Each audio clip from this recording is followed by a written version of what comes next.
시청자 여러분 안녕하세요. 여러분의 성공 투자를 응원합니다. 출발 증시와이드 2부 시작합니다. 진행의 이가은입니다.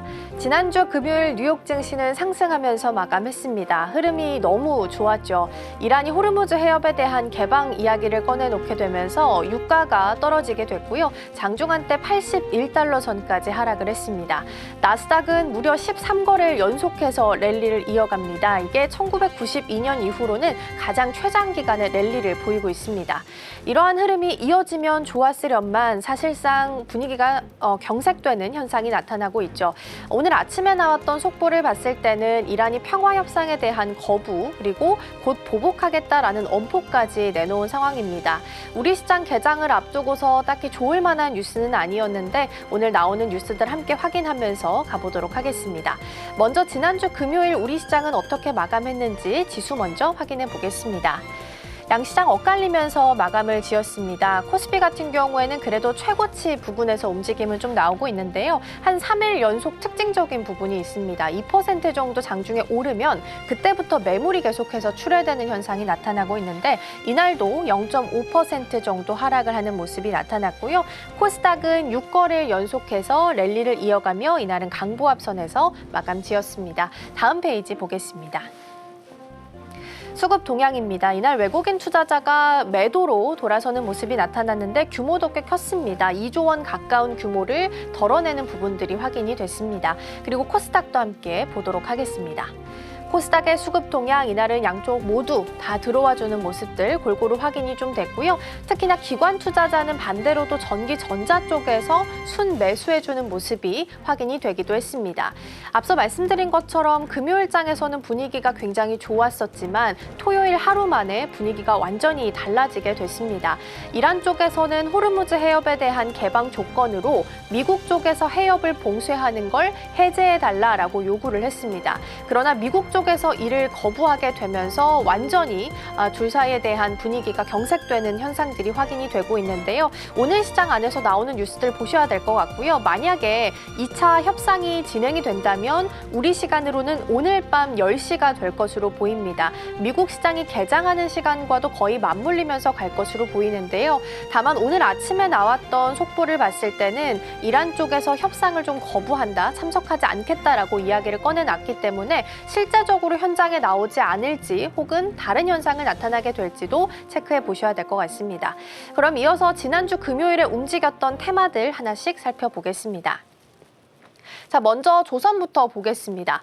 조선주 갑자기 오후장 들어서 엔진 관련주들이 급상승하는 모습이 보였고요. 특히나 한화 엔진, STX 엔진 같은 경우에는 상한가까지 도달하는 모습이 확인이 됐습니다. 그 이유를 좀 살펴보면 K 엔진의 주문율이 계속해서 밀려들면서 가동률이 100%까지 올라갔다라는 부분들이 부각을 받았고요. 특히 이제 친환경과 관련해서 중국 쪽에서는 이 DF 엔진을 만들 수 있는 기술이 좀 부족하다 보니까 한국 쪽에 들어오는 주문이 많아질 거다라는 내용들이 부각을 받았습니다. 그리고 추가적으로 선박 엔진을 데이터 센터에 대한 백업 엔진으로 사용할 가능성이 이야기가 됐습니다. 핀란드에 있는 기업에서 이러한 뉴스들을 좀 내게 되면서 앞으로 그러면 선박에서만 사용되는 게 아니라 데이터 센터로 까지 확장될 수 있지 않을까라는 기대감이 모아지게 됐고요. 이 때문에 STX 엔진이 상한가에 머무는 모습들이 확인이 되기도 했습니다. 그리고 필라델피아시와 또 거제시와 함께 실무 대표단 파견에 대한 이야기도 있었고요. 일본 조선소에서는 2029년까지 조선에 대한 예약 만석이다라는 이야기도 나오게 됐습니다. 사실 일본 같은 경우에는 세계에서 3위 국가로 알려져 있고 1, 2위가 중국과 한국입니다. 그런데 3위가 이미 만석이라면 가격이 비싸다 하더라도 1위인 한국 쪽으로 그리고 2위인 중국 쪽으로 좀 들어올 가능성 또한 있기 때문에 이러한 부분들이 주목을 받았습니다. 정정해서 다시 말씀드릴게요. 중국과 한국 순으로 있는데 가격이 비싸다 하더라도 한국 쪽으로 들어올 가능성이 좀 더 높다라는 부분들이 주목을 받게 됐습니다. 그래서 조선주가 전반적으로 흐름이 좀 좋게 됐고요. 지수는 6,000선이 넘어서게 되면서 외국인 수급들이 조금씩 포착되고 있으니까 이 또한 일단 체크 포인트 삼으시면 좋겠습니다. 다음으로는 제약바이오 보도록 하겠습니다. 이날은 그 진단키트 관련한 수젠텍과 또 신약을 개발하고 있는 진원생명과학 같은 종목들이 상한가에서 마무리를 지었는데요. 코로나 변이 바이러스인 매미가 주목을 받았습니다. 두 달 사이에 19.8%포인트 환자 수가 늘어났다라고 하고요. 또 17일 기준으로 AACR도 개막을 했습니다. K바이오 기준으로는 역대 최대 규모로 참가를 좀 했고요. 이날 초록이 공개가 됐는데 사실상 2번, 3번 그러니까 HLB의 이노베이션의 자회사인 베리스모와 또 알지노믹스에서 발표했던 내용들이 가장 좀 중요했습니다. 그리고 특히나 주목할 만한 결과가 나왔던 건 알지노믹스였습니다. 간세포함을 RNA 치료제 관련한 부분들이 발표가 나왔는데 환자 절반에서 종양이 2분의 1로 줄어들었다고 하고요. 심지어 23%는 완전 소실까지 확인이 됐습니다. 그러면서 알지노믹스 관련한 부분들이 좀 기사가 많이 보도가 됐기 때문에 오늘 개장하고 나서 주가가 좀 더 반영시켜 나갈 수 있을지 챙겨보시면 좋겠습니다. NH투자증권에서는 바이오 관련해서 투심 회복이 좀 필요하다라는 이야기를 꺼내놨고요. 앞으로 에로나 학회에 대한 이벤트 잘 체크해야 된다라는 코멘트 주기도 했습니다. 5월에도 남아있는 이벤트들이 있기 때문에 같이 챙겨보도록 하겠고요. 마지막으로는 테마 2차 전지 보겠습니다. 리튬의 겨울이 끝났다라는 이야기가 있었죠. 리튬 가격이 다시 바닥을 찍고 올라오고 있는 상황인데요. 양극재 업체들은 살 때가 아니라 팔 때 가격을 책정을 하기 때문에 앞으로 리튬 값이 올라가게 된다면 호실적에 대한 청신호도 켜질 수 있겠다라는 이야기가 나왔습니다. 그리고 CATL 가장 유명한 또 중국 기업이죠. 미국의 국방부의 블랙리스트에 올라와 있는 상황입니다. 물론 지금 탈출하기 위해서 열심히 노력하고 있다라고 이야기는 나오고 있지만 만약에 지금처럼 그대로 유지가 된다면 6월 30일부터는 미국에 있는 국방부와 함께 신규 계약에 있어서 체결이 좀 어려울 것으로 보이고요. 다만 이제 미중 정상회담이 이 사이에 포함이 되어 있어서 이건 변수로 남아 있습니다. 그리고 포스코홀딩스 같은 경우에는 RN 염호를 추가적으로 인수를 한 바가 있었죠. 여기서 이제 1,500만 톤 확보를 하고 있는 상황이고 포스코홀딩스는 개별적으로도 지금 폐배터리에서 리튬을 추출하는 걸 많이 하고 있다고 합니다. 지금 전기차가 등장한 지 10년 정도 지났기 때문에 폐배터리에 대한 주목도도 같이 늘어나고 있어서 이러한 기술들이 주목을 받았습니다. 그리고 단독 뉴스긴 합니다만 삼성 SDI와 또 아마존에 있는 배터리 책임자와 만남이 있었다라는 부분들도 부각을 받으면서 삼성 SDI 주가 흐름도 양호했다라는 부분까지 챙겨보도록 하겠습니다. 자, 오늘은 2차 전지 조금 더 챙겨보도록 하겠습니다. 시장 대비해서 좀 약할 때 2차 전지가 항상 히어로 종목이 좀 돼줬었는데 정우앵커 2차 전지에 대한 투자 포인트 좀 짚어주시죠. 네, 최근 들어 전기차 캐즘이나 배터리 적자라는 말에 지쳐있던 2차 전지가 다시 한번 기지개를 켜내고 있습니다. 관련된 내용 장표에서 확인해 보겠습니다. 네, 흔히 주가가 실물 경제보다 먼저 움직인다라는 말이 있죠. 2차 전지가 딱 그랬는데요. 지난 거래일에 ETF도 그렇고 주가도 그렇고 실적은 바닥인 상황 속에서도 상당한 견조한 흐름을 만들어냈습니다.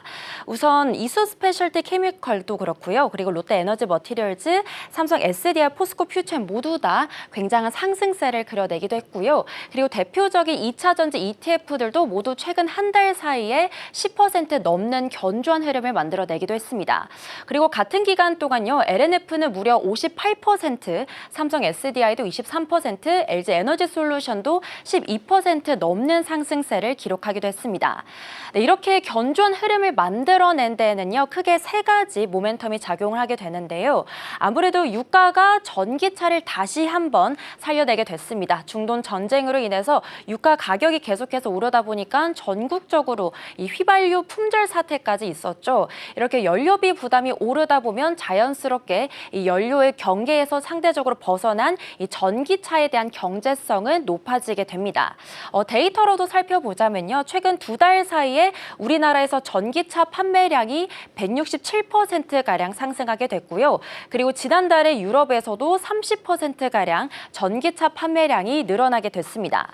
그리고 두 번째로는 아무래도 ESS가 있을 것 같습니다. AI 데이터 센터가 계속 계속해서 전기를 엄청나게 쏟아붓고 있는데 이런 전력을 저장해주는 에너지 저장 장치인 ESS가 새롭게 이 성장 엔진으로 떠오르게 된 겁니다. 이번 1분기에요. 글로벌리하게 봤을 때도 ESS 신규 설치량이 전년 동기 대비해서 30%가량 늘어나게 됐고요. 유럽은 무려 110%가량 상승하고 있다고 합니다. 그리고 마지막으로는 리튬 가격이 살아나고 있기 때문입니다. 통상적으로 킬로그램당 원래는 7.8달러였는데 최근 들어는 무려 20달러 가까이 오르게 되면서요. 이 상승률이 149%까지 기록하게 됐습니다. 그래서 이렇게 리튬 가격이 싸게 사서요. 비싸게 팔 수 있는 레깅 효과까지 현재 좀 노려볼 수 있는데요. 사실 이런 좋은 흐름들이 이 바닥이라는 반등을 다지는 구간인지 아니면 이제는 좀 사이클이 시작하는 단계인지 구조적인 흐름까지도 같이 확인해 봐야 될 것 같습니다. 다음 장표에서 만나보겠습니다. 사실 현실을 먼저 직시해야 될 것 같은데요. 우리나라 배터리 3사는 아직까지는 적자인 상황입니다. 최근에 실적 발표를 했던 LG 에너지 솔루션은요. 영업 손실을 2천억 원대 가량 좀 기록하게 됐고요. 그리고 삼성 SDI와 SK온 같은 경우에도 올해 나란히 적자를 기록할 것으로 현재 전망이 되고 있습니다. 이렇게 배터리 3사가 모두 적자를 기록하게 되는 것은요. 이번이 처음인데요. 아무래도 지난해 3분기에 미국에서 전기차 보조금을 종료하게 된 것이 가장 큰 직격탄 역할을 해주게 됐습니다. 그렇다 보니까 배터리 3사 입장에서는요. 공장 가동률도 떨어지게 되고요. 팔면 팔수록 남는 게 없는 상황이다라는 부분까지 마주치게 된 겁니다. 그런데 최근에는 이 판 자체가 바뀌고 있다라는 말들이 들려오고 있는데요. 사실 5년 전만 하더라도 2차 전지에는 전기차 배터리가 전부였습니다. 하지만 이제는 전기차를 넘어서서요. ESS와 그리고 전력망 더 넘어서서 로봇과 우주항공 쪽까지 2차 전지의 범위가 더욱더 넓혀지고 있는데요. 1분기 글로벌리하게 봤을 때도 ESS 설치량도 30%가량 늘어나는 이런 흐름들까지 같이 따라주고 있습니다. 이렇게 전기차와 ESS라는 두 가지 엔진이 동시에 켜지고 있는데요. 앞서 언급드린 대로 유가 상승으로 인해서 이 전기차 수요가 올라가고 있고 그리고 재생에너지와 AI 데이터 센터가 촉발한 ESS 수요까지 이렇게 투 트랙으로 현재 2차 전지가 굴러가고 있습니다. 이 각각의 흐름을 보시면요. 전기차 배터리 같은 경우에는 올해 2분기에서 3분기쯤에 흑자 전환이 현재 기대가 되고 있고요. ESS도 올해 하반기쯤 된다면 마찬가지로 현재 흑자 전환이 전망이 되고 있습니다. 관련된 배터리 3사가 어떤 흐름을 보여주고 있는지도 간단하게 확인해 보겠습니다. LG 에너지 솔루션 같은 경우에는요. 현재 전체 사업 영역 중에 ESS가 차지하고 있는 비중이 20%인데 이걸 하반기에는 2배 정도 높인 40% 중반까지 현재 늘리는 것을 목표로 하고 있고요. 삼성 SDI도 마찬가지로 스텔란티스 합작법인인 스타플러스 에너지의 4분기부터는 ESS용 LFP를 양산할 것이다라는 계획도 함께 갖추고 있습니다. SK온도 마찬가지로요. 미국 조지아 공장을 ESS 쪽으로 전환하면서 체질 개선에 나서고 있습니다. 이런 흐름 속에서 가장 많은 수혜를 받고 있는 기업들이 양극재 기업인데요. 오늘은 양극재 기업 현황들도 같이 확인해 보겠습니다. 먼저 첫 번째 기업 다음 장표에서 만나보겠습니다.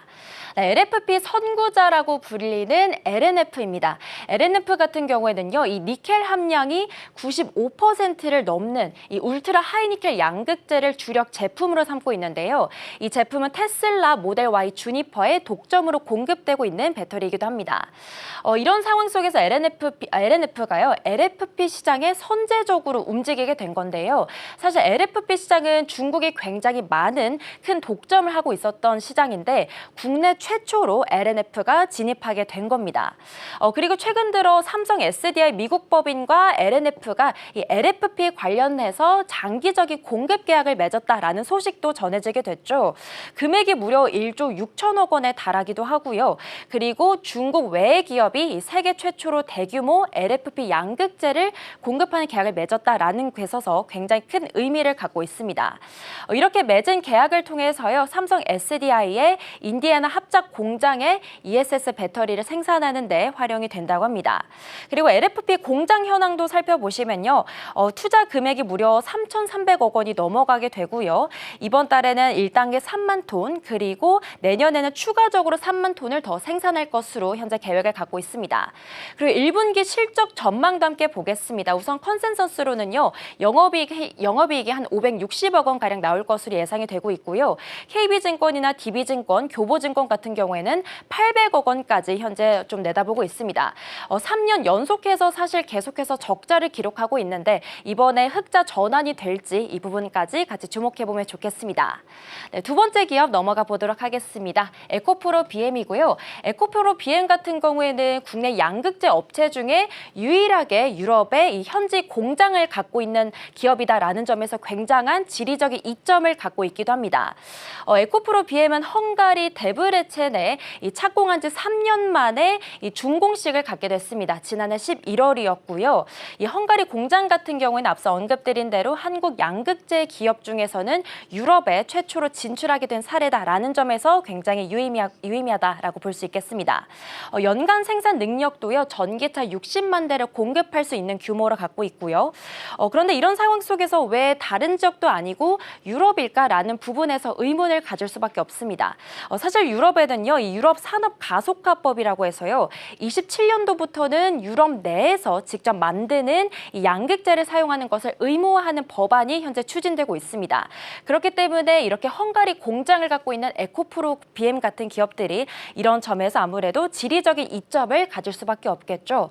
그리고 1분기 실적도 함께 보시면요, 소폭이긴 하지만 올해는 영업이익 98억 원 자체를 좀 기록하게 될 것으로 좀 예상이 되고 있고요. 마찬가지로 에코프로 BM도 흑자 전환 자체가 의미가 있다라고 체크해 볼 수 있겠습니다.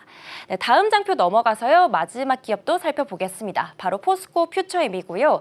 포스코 퓨처엠 같은 경우에는 양극재뿐만이 아니라 음극재까지 같이 만들고 있는 복합 소재 기업이라고 볼 수 있겠습니다. 사실 음극재 시장도 중국이 90% 넘는 점유율을 차지하고 있습니다. 그런데 최근 들어 미국이 이렇게 중국산 소재 배터리에 이 관세를 부과하거나 아니면 제재를 취하고 있기 때문에 전 세계적으로 현재 비중국산 음극재에 대한 수요가 늘어나고 있습니다. 이런 흐름을 타고요, 이 포스코 퓨처엠이 이 탈중국 전략을 펼치고 있는 건데요. 베트남에 최근 들어 3,500억 원 가량의 투자를 하게 됐습니다. 그러면서 28년도 양산 목표로 해서요, 이 베트남 쪽에 인조 흑연 음극재 공장을 현재 세우고 있고요. 그리고 포스코 퓨처엠의 가장 큰 특징 중에 하나라고 한다면 한국 기업 중에 유일하게 이 흑연계 음극재를 양산하는 기업이다라는 점을 체크해 볼 수 있겠습니다. 최근 수주 현황도 굉장히 견조하고요. 6,700억 원가량, 1조 원가량의 음극재 수주 소식들도 전해주고 있습니다. 음극재뿐만이 아니라요, 양극재 쪽에서도 흐름이 굉장히 좋은데요. 올해 말까지 1만 톤 넘는 LFP 생산 설비 확대 계획을 갖고 있기도 하고요. 그리고 포스코 퓨처엠도 마찬가지로 사실 지난 분기에는 518억 원의 적자를 기록하게 됐는데 올해는 흑자 전환을 현재 조심스럽게 예상해 볼 수 있었습니다. 이렇게 소재를 만드는 기업들이 있다면요, 이 소재를 가지고 배터리를 만드는 배터리 3사 현황까지도 다음 장표에서 마지막으로 확인해 보겠습니다. 네, 우선 LG 에너지 솔루션 같은 경우에는 1분기 영업 손실을 기록하긴 했지만요, 전기차와 ESS 쪽으로 해서 계속해서 사업 영역을 세분화하고 있습니다. 전기차 같은 경우에는 배터리 라인업을 세분화하고 있고요. 그리고 ESS 쪽으로는 기존에 20%였는데 40%까지 현재 비중을 넓혀나가고 있습니다.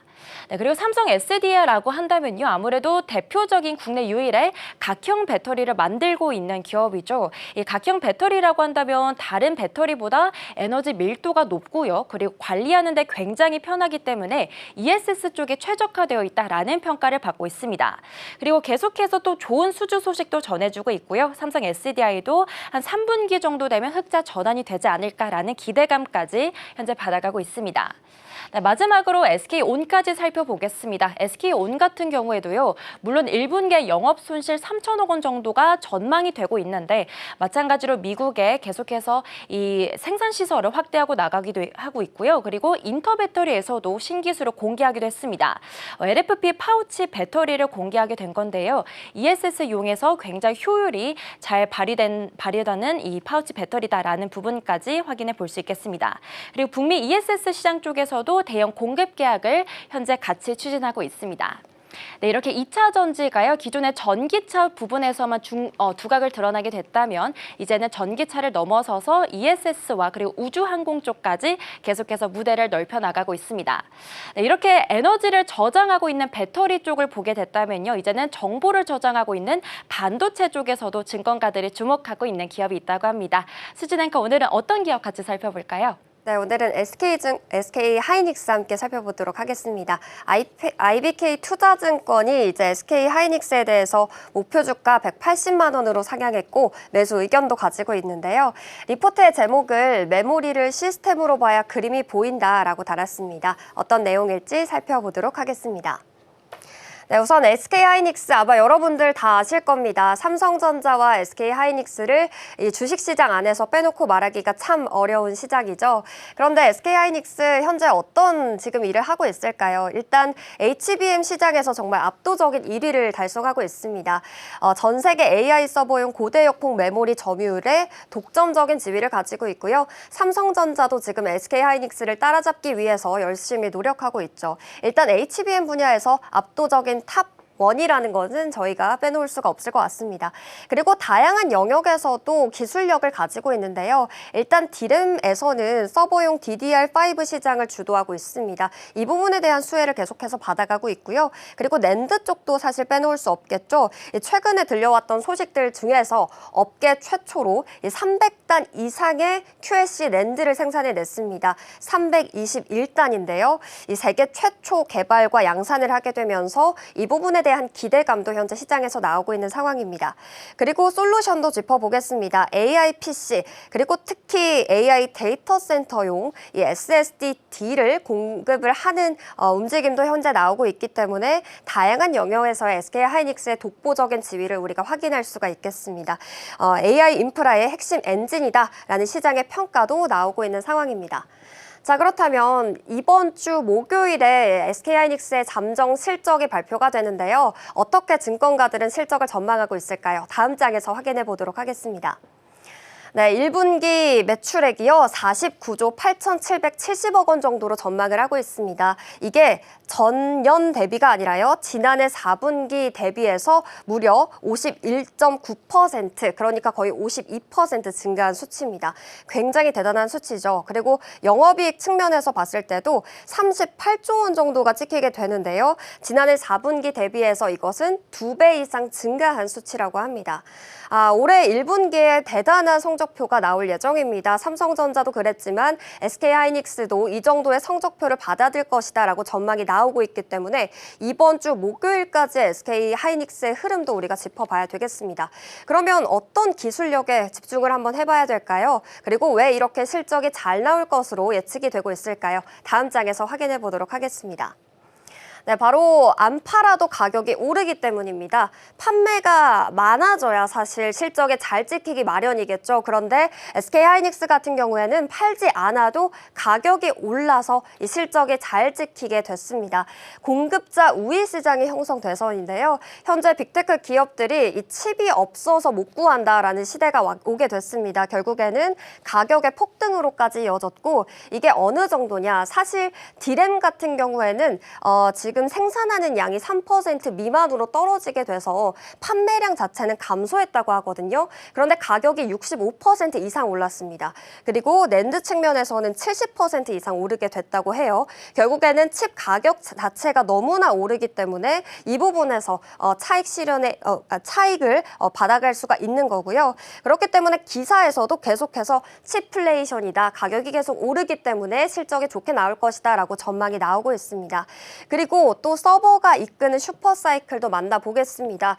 근본적인 부분을 짚어보는 건데요. 일단 과거에는 스마트폰과 PC를 위주로 납품을 했다라고 합니다. 그런데 이제는 AI 서버용 메모리 체계로 변화가 되게 되면서 일단 다양한 영역에서 SK하이닉스가 생산을 하고 이것을 수출할 수가 있는 기회가 잡히게 됐습니다. PC랑 모바일 측면에서는 조금 하향 조정이 나오게 됐어요. 일단 PC 쪽에서 2.5% 0.5%, 그러니까 기존 수치보다 좀 낮은 점유율을 가지게 된 거고요. 모바일은 오히려 마이너스로 하향이 됐습니다. 1.8%. 그런데 이 서버 부분의 비트 성장률이라고 합니다. 그러니까 이 데이터 센터 전체를 아우르는 서버가 있는데요. 이 서버의 양이 많아지는 게 중요한 게 아니라 한 서버당 얼마만큼의 이 비트를 쓰냐, 이것이 굉장히 중요한데 이 비트 성장률이 무려 55%로 대폭 상향이 됐습니다. 그렇다는 것 자체가 이러한 부분에서 메모리 용량이 늘어났기 때문에 결국에는 컨텐츠 그로스라고 불리는 이 38.8%의 상향의 움직임이 SK하이닉스의 메모리로 연관이 된다라는 겁니다. AI 데이터 센터 그리고 AI PC 등 다양한 AI 모멘텀이 살아나게 될수록 결국에 이 서버에 들어가는 메모리 자체가 필요하게 되면서 이 메모리를 공급하고 있는 SK하이닉스의 수요가 계속해서 올라가게 되는 거죠. 그래서 지금 IBK 투자증권은 이렇게 이야기를 하고 있습니다. 이 메모리로 보는 게 아니라 시스템으로 봐야 한다라고 이야기를 하고 있거든요. 그러면서 SK하이닉스가 앞으로 다양한 영역, 특히 가격이 오르고 있기 때문에 다양한 혜택을 받을 것이다라는 전망까지도 우리가 확인해 볼 수가 있겠습니다. 그렇다면 다음 장으로 넘어가서 또 다른 이슈들 살펴볼게요.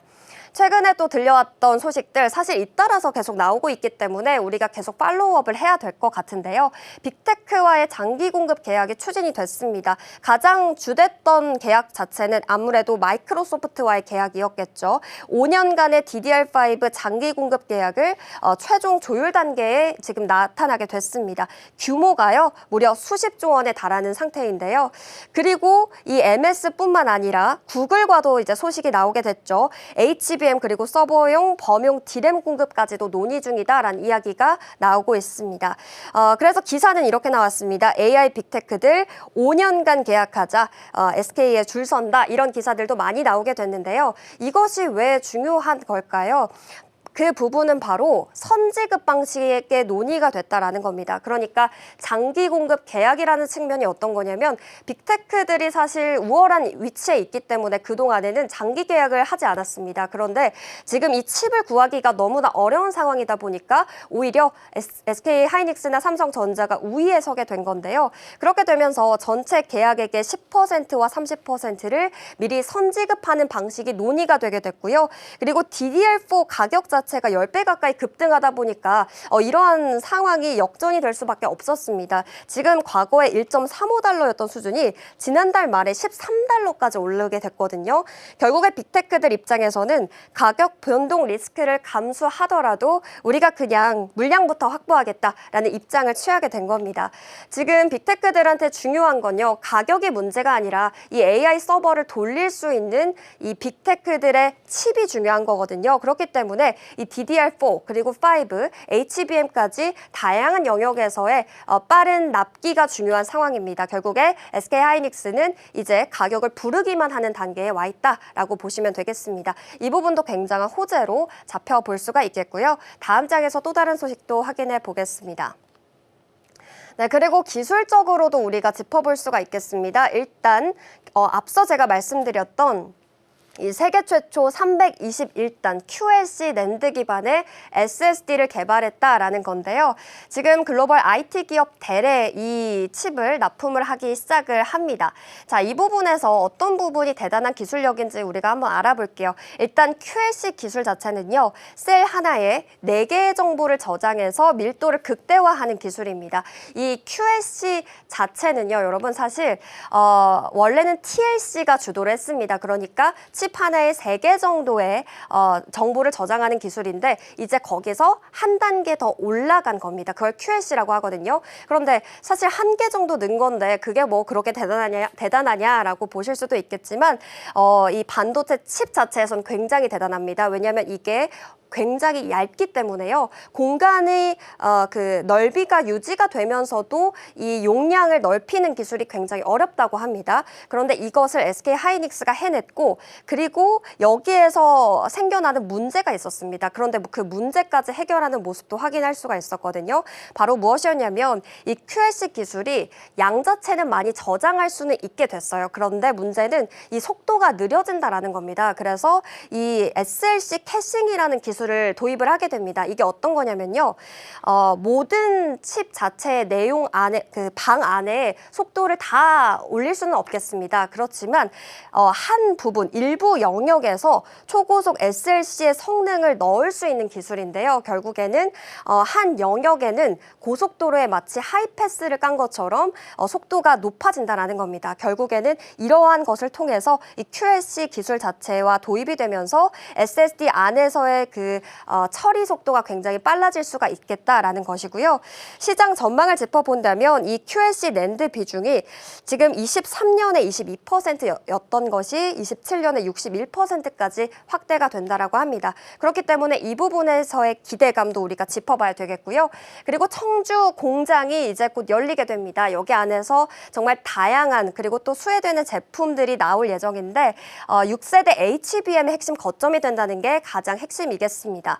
현재 웨이퍼 투입 자체가 1만 장 정도인데 내년에는 8만 장으로 늘어난다고 합니다. 이 웨이퍼 자체는 반도체를 생산하는 이 직접 회로의 도화지라고 생각하시면 되는데요. 그 도화지가 8만 장 정도로 늘어나게 되는 거죠. 그러면 생산량이 많아지게 되겠습니다.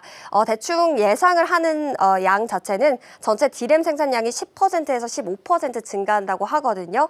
근데 이 부분이 저희가 또 대단하다고 짚어볼 부분이 사실 10% 정도 올라가는 게 굉장히 어렵습니다. 이게 공장 전체에 가동을 해도 10% 올리기가 쉽지 않은 상황이기 때문에 그만큼 청주 공장의 가동률이 풀가동 상태로 활발하게 진행이 될 것이다라고 예상이 될 수가 있고요. 그리고 TSV 기술이 있는데요. 이것은 그 칩에 구멍을 내서 D램을 적층하는 기술을 이야기를 합니다. 이것도 굉장히 중요한 핵심 공정인데 이 광통전극의 후공정 기술에 이 청주 공장에 집중하는 모습을 우리가 확인할 수도 있겠습니다.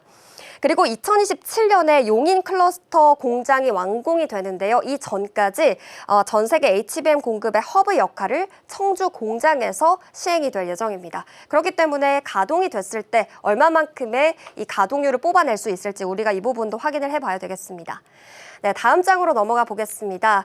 또 우리가 미래에 대한 다음 무대를 짚어볼게요. 일단 6월, 7월에 ADR 상장에 대한 얘기가 나오고 있습니다. 이게 우리 돈으로 13조 원 규모인데요. 미국 상장을 지금 추진하고 있습니다. 아마 이 소식은 많이 접해보셨을 겁니다. 그런데 왜 이렇게 상장을 하려고 노력을 하는 걸까요? 그 이유에 대해서 몇 가지 짚어볼게요. 일단 하이닉스의 PR이 너무 낮습니다. 다른 경쟁 업체에 비해서 굉장히 저평가 상태이기 때문에 이 저평가 상태를 극복하겠다라는 의도로 보여지고요. 어떻게 극복을 하겠냐라고 한다면 일단 투자를 해야 합니다. 그런데 이 투자를 하기 위해서 자금이 필요할 텐데 이 자금을 ADR에서 끌어오겠다라는 전략입니다. 그렇다면 어떤 투자를 하게 될까요? 일단 용인 반도체 클러스터 투자를 하게 됩니다. 이게 30년까지 21조 원 정도가 투입이 되는 굉장히 막대한 양이 투입이 될 것으로 보여지고 50년까지 본다면 600조 원이 투입이 되어야 합니다. 그렇기 때문에 이러한 자금을 우리가 빨리 만들어내야 하는 상황이고요. 그리고 미국 AI 솔루션 회사에 대한 이야기도 있습니다. 최대 100억 달러의 출자가 예정이 되어 있기 때문에 이러한 투자와 자금을 모두 수행하기 위해서는 미국 ADR 상장이 필수적인 상황입니다. 그렇기 때문에 지금 6월에서 7월 사이에 ADR 상장을 목표로 SK하이닉스가 하고 있는데 과연 이 부분에 대해서 어떻게 움직임이 나올지 우리가 이 부분도 짚어봐야 되겠습니다. 네, 그렇다면 SK하이닉스 전거래일의 움직임도 확인해 보겠습니다. 2.34% 하락하면서 110만 원 선에서 거래 마쳤는데요. 다행히 100만 원 선은 지켜준 모습이었습니다. 아무래도 그동안 종전에 대한 기대감이 나오게 되면서 SK하이닉스에 대해서 조금은 계속 올라오다가 전거래일에 좀 차익 실현의 움직임이 나타난 것으로 보여지는데요. 오늘 장에서의 움직임이 굉장히 중요할 것 같습니다. 이번 주 잠정 실적 발표가 있기 때문에 목요일 전까지 SK하이닉스의 움직임이 어떻게 될지 이 부분 지켜보셔야 되겠습니다. 지금까지 와이드 리포트였습니다.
네, 시시각각 변하는 시장 흐름, 서울경제는 어떤 뉴스에 주목하고 있을까요? 이 시각 서울경제로 이어가 보겠습니다.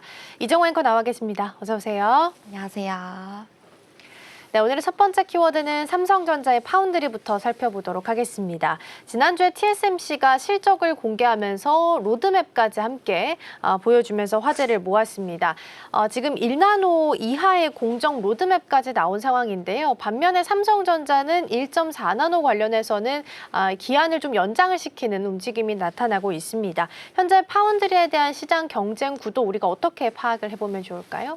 네, TSMC가 독주하고 있는 사이에요. 삼성은 2나노 수율을 먼저 잡아야 되는 상황입니다. 지난주 TSMC는 1분기 매출 우리 돈으로 약 52조 6,900억 원으로 분기 사상 최대를 다시 한번 경신하게 됐는데요. 5나노 이하의 선단 공정 매출 비중이 전체의 70%를 넘어서게 된 겁니다. 로드맵도 구체화됐습니다. A14, 즉 1.4나노 공정에 2028년 양산을 공식적으로 확인하게 됐고요. 그리고 29년도에는 최초로 1나노 이하 공정 시험 생산에 착수한다고도 밝히기도 했습니다. 여기다가 인텔도요, 28년도 1.4나노 양산 대열에 합류를 선언하면서 삼성 파운드리는 사실상 3위 구도에 놓이게 됐는데 삼성전자는 1.4나노 목표를 당초 27년도에서 29년도로 2년 늦춘 상태입니다. 당장은 2나노 수율 안정화가 최우선인데요. 업계에서는 삼성 2나노 수율이 60%를 향해 올라오고 있다고는 보지만 TSMC가 70에서 80%인 것과 비교하면 아직까지는 격차가 있는 게 사실입니다. 그래서 결국에 삼성에게 지금 필요한 거는요, 속도보다는 안정성인데요. 2나노 수율 60% 안착이 되는지에 따라서 27년도 파운드리 흑자 전환이 달려있다고 볼 수 있겠습니다. 네, 결과적으로는 2나노에서 지금 수율 60%에 안착하는지가 가장 중요한 여부로 파악이 좀 되고 있습니다. 이런 가운데 이번 주 목요일이죠. 삼성전자에는 테일러 파운드리 공장에서 장비 반입식이 열린다라고 합니다. 2022년에 첫 삽을 떴으니까 거의 한 3년 만에 가까이 좀 일어나는 일이게 됐는데 어떤 의미를 갖게 되는지 일정 먼저 확인해 보겠습니다. 네, 테일러 공정이 본격적인 양산의 출발 신호탄을 쏘게 된 겁니다. 삼성전자가 이번 주 목요일 24일에요. 한진만 파운드리 사업부장을 비롯한 경영진과 협력사가 모여서 테일러 1공장 장비 반입식을 열게 되는데요. 당초에 24년도 10월 가동 목표였지만 수주 부진으로 인해서 일정이 늦어졌다가요. 지난해 7월 테슬라와 약 23조 원 규모 물량을 수주하면서 건설 마무리에 착수하게 됐습니다. 이 공장에서요, 2나노 공정으로 테슬라 차세대 자율주행 반도체인 AI5와 AI6를 만들게 되는데요. 미국 내 공장만 보면 TSMC 애리조나가 4나노인데 삼성 테일러는 2나노이기 때문에 한 발 앞선 구조고요. 그리고 머스크도 작년 컨퍼런스 콜에서 기술적으로는 삼성 팹이 TSMC 팹보다는 조금 더 첨단 장비를 갖췄다라고 직접 평가한 바가 있기도 합니다. 그래서 요약해보자면 테일러 장비 반입식은요, 이렇게 테슬라 물량 양산 시작과 그리고 미국 현지 파운드리 수주 확대의 실질적인 출발점이라고 볼 수 있겠습니다. 네, 테일러 팹이 본격적인 가동에 들어간다라는 유의미한 부분을 좀 찾아볼 수 있겠고요. 파운드리 사업 부분에서 속도를 지금 내고 있는 상황보다 보니까 협력사들이 패키징 기술에서 성과를 내고 있다라는 이야기도 같이 들려오고 있습니다. 어떤 내용일까요? 네, 삼성 파운드리 생태계 기업들이요, 이렇게 첨단 패키징을 넓혀가면서 선순환을 만들어내고 있습니다. 삼성전자 파운드리 협력사인 가온칩스가 2.5D 패키징 기반의 고성능 AI 반도체 칩 샘플 제작에 성공하게 된 건데요. 단일 ASIC과 HBM 4개를 집적한 구조입니다. 2.5D 패키징은 반도체와 기판 사이에 인터포저라는 얇은 막을 삽입하는 기술인데요.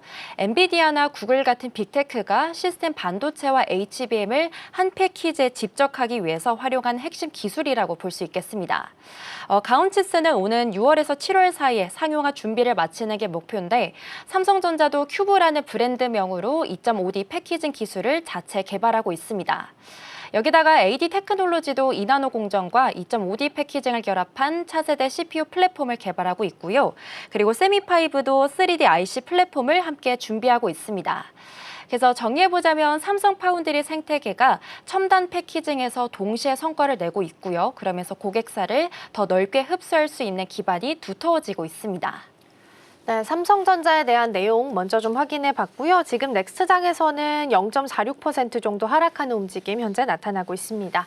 다음으로 원전 두산 에너빌리티 살펴보도록 하겠습니다. 이재명 대통령이 베트남과 인도의 국빈 방문을 위해서 어제 출국을 좀 했습니다. 그리고 이 자리에 경제사절단, 특히 두산 에너빌리티 회장도 동행한다라는 이야기가 들려오게 됐는데요. 실제적으로 호재가 같이 좀 호재가 들려와 줄 수 있을지 확인해 보면 좋겠습니다. 일단 어떻게 일정이 연결되는지 먼저 확인해 볼까요? 네, 베트남이 원전과 SMR을 동시에 추진하면서요, 두산 에너빌리티가 핵심 공급자로 떠오르고 있습니다. 이재명 대통령은 어제부터 5박 6일간 인도와 베트남을 국빈 방문하게 되는데요. 박지원 두산 에너빌리티 회장이 경제사절단으로 동행해서 내일부터 24일까지 현지 일정을 소화하게 됩니다. 베트남 정부는 2035년까지 닌투언 원전 1호기, 2호기를 구축하고 2050년까지 총 8기가와트 규모의 원전을 추가로 확보하는 에너지 정책을 공식화한 상태인데요. 닌투언 원전 1호기 같은 경우에는 러시아가 수주했고, 그리고 한국은 2호기 수주를 현재 노리고 있습니다.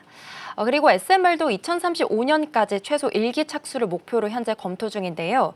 두산 에너빌리티 같은 경우에는 지난해 6월에 베트남 국영기업인 PBN과 약 9천억 원 규모의 오본포 가스복합 발전소 건설 공장 계약을 체결하면서요. 현지에서 신뢰성과 기술력을 이미 입증해둔 상태입니다. 2028년까지 1155메가와트 규모의 발전소도 준공할 예정인데요. 그래서 결론적으로는 오몬포로 쌓은 현지 신뢰와 원전, 그리고 SMR 기술력이 이렇게 팀코리아 베트남 수주의 실질적인 배경이 되어주고 있습니다. 네, 얼마 전에 필리핀에 국빈 방문했을 때도 이제 동남아 쪽에서도 원전 협력 강화하겠다라는 이야기가 나오면서 원전 주저를 한번 들썩였던 바가 있습니다. 그래서 이번 주에 일정이 있기 때문에 같이 체크하면서 보시면 좋을 것 같고요. 어찌됐든 현지에서 쌓아온 부분들이 든든한 밑거름이 되어주고 있는 것 같습니다. 미국에서도 수주에 대한 기회는 계속 확대되는 움직임이 나타납니다. 특히 텍사스주에서는 원전과 관련해서 보조금 신청을 받기 시작했다라고 하는데요. 두산 에너빌리티와는 어떻게 연결 지어볼 수 있을까요? 네, 두산 에너빌리티가 이미 미국 주요 원전 기업과 협업을 맺었기 때문인데요. 지난주 업계에 따르면 텍사스 주 정부가 이 첨단 원전 구축을 위해서 우리 돈으로 약 5,100억 원 규모의 보조금 신청을 접수하게 됐습니다. 기준을 충족하는 사업자가 엑스에너지와 페르미 아메리카인데요. 두산 에너빌리티가 이 두 곳 모두와 이미 협력 관계를 갖고 있습니다. 엑스에너지는 다우와 협력해서 이 텍사스에 SMR 4기를 짓는데, 두산 에너빌리티가 지난해 말 SMR 16기 핵심 소재 단조품을 공급하는 예약 계약을 체결하기도 했고요. 그리고 페르미 아메리카 같은 경우에는 대형 원전 4기와 SMR을 결합한 최대 11기가와트의 AI 캠퍼스를 추진하고 있는데, 두산 에너빌리티가 지난해 8월쯤에 포괄적 협력 MOU를 맺기도 했습니다. 여기다가 뉴저지 주정부도 40년 만에 신규 원전 금지를 해제했고, 그리고 켄터키도 원전 건설 장려 법안을 입법하기도 했는데요. 미래에셋증권은 두산 에너빌리티가 올해 1분기 영업이익 2,105억 원으로 전년 대비해서 47%가량 증가해서 컨센서스를 소폭 상회할 것으로 전망하기도 했습니다. 그래서 요약해보자면 미국 전역에서 원전 구축 움직임이 동시에 살아나고 있고요. 그리고 핵심 기자재를 공급하는 두산 에너빌리티의 수주 기회가 더욱더 구체화되고 있습니다. 네, 곳곳에서 수주 소식은 들려오고 있습니다. 다만 두산 에너빌리티의 주가는 여전히 전고를 뚫지 못하고 답답한 흐름이 좀 나타나고 있긴 한데요. 근데 이제 ETF로 살펴봤을 때 원자력 ETF의 수익률은 꽤나 높은 편이라고 합니다. 다시 한번 시장에서 주목받는 배경도 함께 해석해 볼까요? 네, 아무래도 AI 전력 수요와 함께 에너지 안보 리스크가 동시에 이렇게 주가를 끌어올려주고 있습니다. 어제 코스콤 ETF 체크에 따르면 연초부터 지난 17일까지 타이거 코리아 원자력 ETF가 138% 수익률로 국내 ETF 중에 1위를 기록하게 됐는데요. 그리고 두산 에너빌리티, 현대건설에 투자하는 상품이고요. 여기다가 소울 한국 원자력 SMR이 116%로 뒤를 잇게 됐습니다. 다시 말해서 반도체를 제치고 원자력 ETF 가 수익률 상위권을 차지하게 된 건데요. 여기에는 배경이 크게 두 가지가 있습니다. 첫 번째로는 앞서 언급드린 대로 AI 전력 수요인데, 이 국내 데이터 센터 전력 수요가 올해 8.2 테라와트시에서 2038년도에는 무려 30 테라와트시로 4배 가까이 불어날 전망이라고 합니다. 원자력은 아무래도 날씨와 상관없이 24시간 안정적으로 전력을 공급할 수 있는 유일한 대안으로 꼽히고 있죠. 그리고 두 번째로는 에너지 안보입니다. 아무래도 중동 전쟁으로 인해서 이 중동산 에너지 공급 차질이 현실화되면서 이 각국이 자국 생산을 늘리는 방향으로 움직이고 있는데요. 우라늄은 화석 연료와 다르게 지정학적 리스크에는 덜 취약한 편이라고 합니다. 이런 상황 속에서 BNK 투자증권은 2040년까지 전 세계 신규 원전 용량이 324기가와트에 달하고 여기서 한국이 20%를 가져가게 된다면 연간 원전 수주액이 200억 달러 수준 될 것으로 현재 보고 있고요. 한국 해외 건설이 원전 모멘텀을 타고 20년 만에 퀀텀 점프할 기회다라는 평가까지 나오고 있습니다. 그래서 정리해보자면 AI 전력과 에너지 안보라는 두 가지 구조적 수요가 원전 산업을 밀어 올려주고 있고요. 이런 상황 속에서 두산 에너빌리티가 그 중심에 서 있다라고 볼 수 있겠습니다. 네, 원전 쪽 함께 좀 체크해 봤고요. 앞서서 속보로 보셨겠지만 이란 쪽에서 미 군함을 드론으로 보복 타격한 것으로 보입니다. 지금 프리마켓에서 보시면 조선과 방산주 전반적인 흐름이 양호하게 또 나타나고 있기 때문에 중동 리스크 관련한 종목들 다시 한번 좀 추려서 보시면 좋겠습니다. 다음으로 바이오 쪽으로 넘어가 보겠습니다. 앞서서 브리핑에서도 전해드렸던 것처럼 17일 날 AACR이 개막을 했습니다. 우리 기업들 기준으로는 역대 최대 규모로 참석을 하게 됐는데 어떤 분위기였는지 먼저 확인해 볼까요? 네, K-바이오가 글로벌 항암 연구의 주요 발표 주체로 자리 잡게 된 겁니다. AACR 2016이 그저께 미국 캘리포니아주 샌디에고에서 개막해서요. 오늘 22일까지 총 6일간 열리게 되는데요. 전 세계 22,000명 이상의 과학자와 기업 관계자가 수천 건의 연구 성과를 공유하는 자리라고 볼 수 있겠습니다. 세계 최대 암 연구 학술 대회고요. 올해는 국내 참가 기업이 50곳에 육박해서 역대 최대라고 합니다. 삼성 바이오로직스 나 루닉 같은 기업들이 직접 부스를 열고 글로벌 파트너들을 만나게 되는데요. 발표 건수도 굉장히 인상적입니다. 동아 ST와 한미약품이 각각 9건씩 가장 많은 발표를 하게 되는데요. 한미약품 같은 경우에는 8개 신약 후보 물질을 포스터로 발표하기도 합니다. 삼성 바이오에피스와 셀트리온 같은 대형사부터 독자적인 기술력을 갖추고 있는 혁신적인 바이오 기업들까지 참여하면서요. 글로벌 파트너들과 열띤 협력 논의가 이어질 것으로 현재 예정이 되고 있습니다. 그래서 정리해보자면 이번 무대에서 공개된 혁신적인 신약 후보 물질들과 그리고 구체적인 성과들이 이렇게 결국에는 기술 수출을 이끌어주는 가장 강력한 원동력이 될 것으로 보입니다. 네, 그중에서 여러 가지 기업 중에서 앞서 말씀드렸던 것처럼 알제노믹스랑 HLB 이노베이션에 대한 관심도가 높았습니다. 그래서 HLB 이노베이션의 자회사인 베리스모 살펴볼 텐데 사람 대상으로 한 임상 1상 결과가 공개가 될 겁니다. 그래서 자세한 내용들 먼저 체크해 볼까요? 네, 고형암 CAR-T 치료제 중에서요. 처음으로 사람으로 대상으로 한 임상에서 안정성이 확보가 되는 건데요. HLB 이노베이션 자회사인 이 베리스모 테라퓨틱스가 현지 시간으로 오늘 AACR 플래너리 세션에서 CAR-T 치료제인 신키어 110 임상 1상에 대한 중간 결과를 발표하게 됩니다. 플래너리 세션은요. AACR 안에서 최고 등급의 발표라고 볼 수 있는데요. 신키어 110은 암세포 표면에 솟아있는 메소텔린이라는 특정 단백질을 찾아가서 공격하는 치료제라고 합니다. 쉽게 말해서요. 우리 몸의 면역세포인 T세포를 잠시 꺼내서 암세포만 골라내도록 특수 훈련을 시킨 뒤에 다시 몸속에 넣어주는 방식이라고 이해하시면 되는데요. 사실 그동안 CAR-T 치료제는 혈액암에는 강했지만요. 이 세포벽이 단단한 고형암 쪽에서는 힘을 쓰지 못하는 한계가 있었습니다. 그런데 이번 임상 1상 결과를 보니까 남소암이나 담간암 같은 환자에서 심각한 부작용 없이 안전성이 확인이 된 건데요. 환자 9명 중에 4명에서 이 종양이 반응이 됐고요. 그리고 암 크기가 최대 절반 가까이 줄어든 사례까지 있었다고 합니다. 그래서 요약해보자면요. 그동안 상용화가 쉽지 않았던 고형암 분야에서 이렇게 실질적인 임상 데이터를 확보했다는 점이 핵심이고요. 그리고 이번 발표를 통해서 한국의 기술력이 글로벌 항암 시장 중심에 서 있다는 것을 증명해주는 아주 의미 있는 자리가 됐다라고 볼 수 있습니다. 네, 앞서 말씀드렸던 알지노믹스도 살펴보셔야 됩니다. 이게 아마 가장 주목을 좀 받게 될 텐데 사람 대상으로 했을 때 환자의 절반 이상에서 종양이 사라졌고 그중에 23%는 완전히 종양이 없어지는 결과가 나타났다고 합니다. 그래서 이러한 부분들 아마 오늘 주가에 반영될지 중요하다라고 앞서서 말씀드렸는데 벌써 한 10% 정도 반영하면서 넥스트장에서 움직임 포착됩니다. 어쨌든 AACR에서 좋은 성과를 좀 내고 있는 것 같습니다. 다양한 발표도 이어지고 있는데 산업 전반적으로 봤을 때는 어떤 의미를 좀 부여할 수 있을까요? 네, K바이오가 이제는 바이오시밀러 강자를 넘어서서요. 이제는 항암 신약 개발자로 도약하고 있다라는 것을 보여주고 있습니다. 사실 불과 몇 년 전만 하더라도요. 국내 기업들이 AACR에서 바이오시밀러 성과를 주로 냈다면 이번에는 카티나 ADC 같은 기존과는 완전히 다른 방식으로 작동하는 차세대 항암 신약 후보 물질들을 대거 들고 나오게 됐습니다. 한미 약품의 경우에는 우리에게 코로나 백신으로 익숙해진 mRNA 기술을 암 치료에 직접 적용하는 이 새로운 파이프라인을 공개해서 주목받고 있고요. 그리고 앞서 언급드린 대로 HL 베리스모의 고영업 카티도 마찬가지입니다. 혈액암에 머물던 카티를 고영암으로 확장하는 글로벌 과제, 이렇게 한국 기업들이 직접 도전하고 있고요.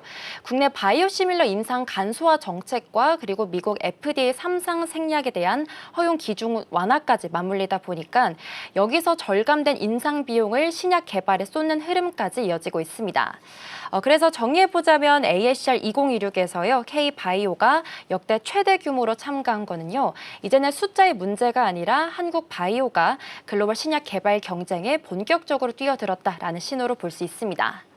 네, 유의미한 협력 성과들이 앞으로 속속들이 이어질 수 있을지 기대해 보도록 하겠습니다. 이 시각 서울경제 오늘 여기서 마무리합니다. 이정우 앵커 오늘 말씀 고맙습니다. 고맙습니다.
개장까지 9분 남은 시점 스탁포인트 시작하겠습니다. 오늘은 SCTV 황민혁 전문가와 함께합니다. 어서 오세요. 네, 안녕하십니까.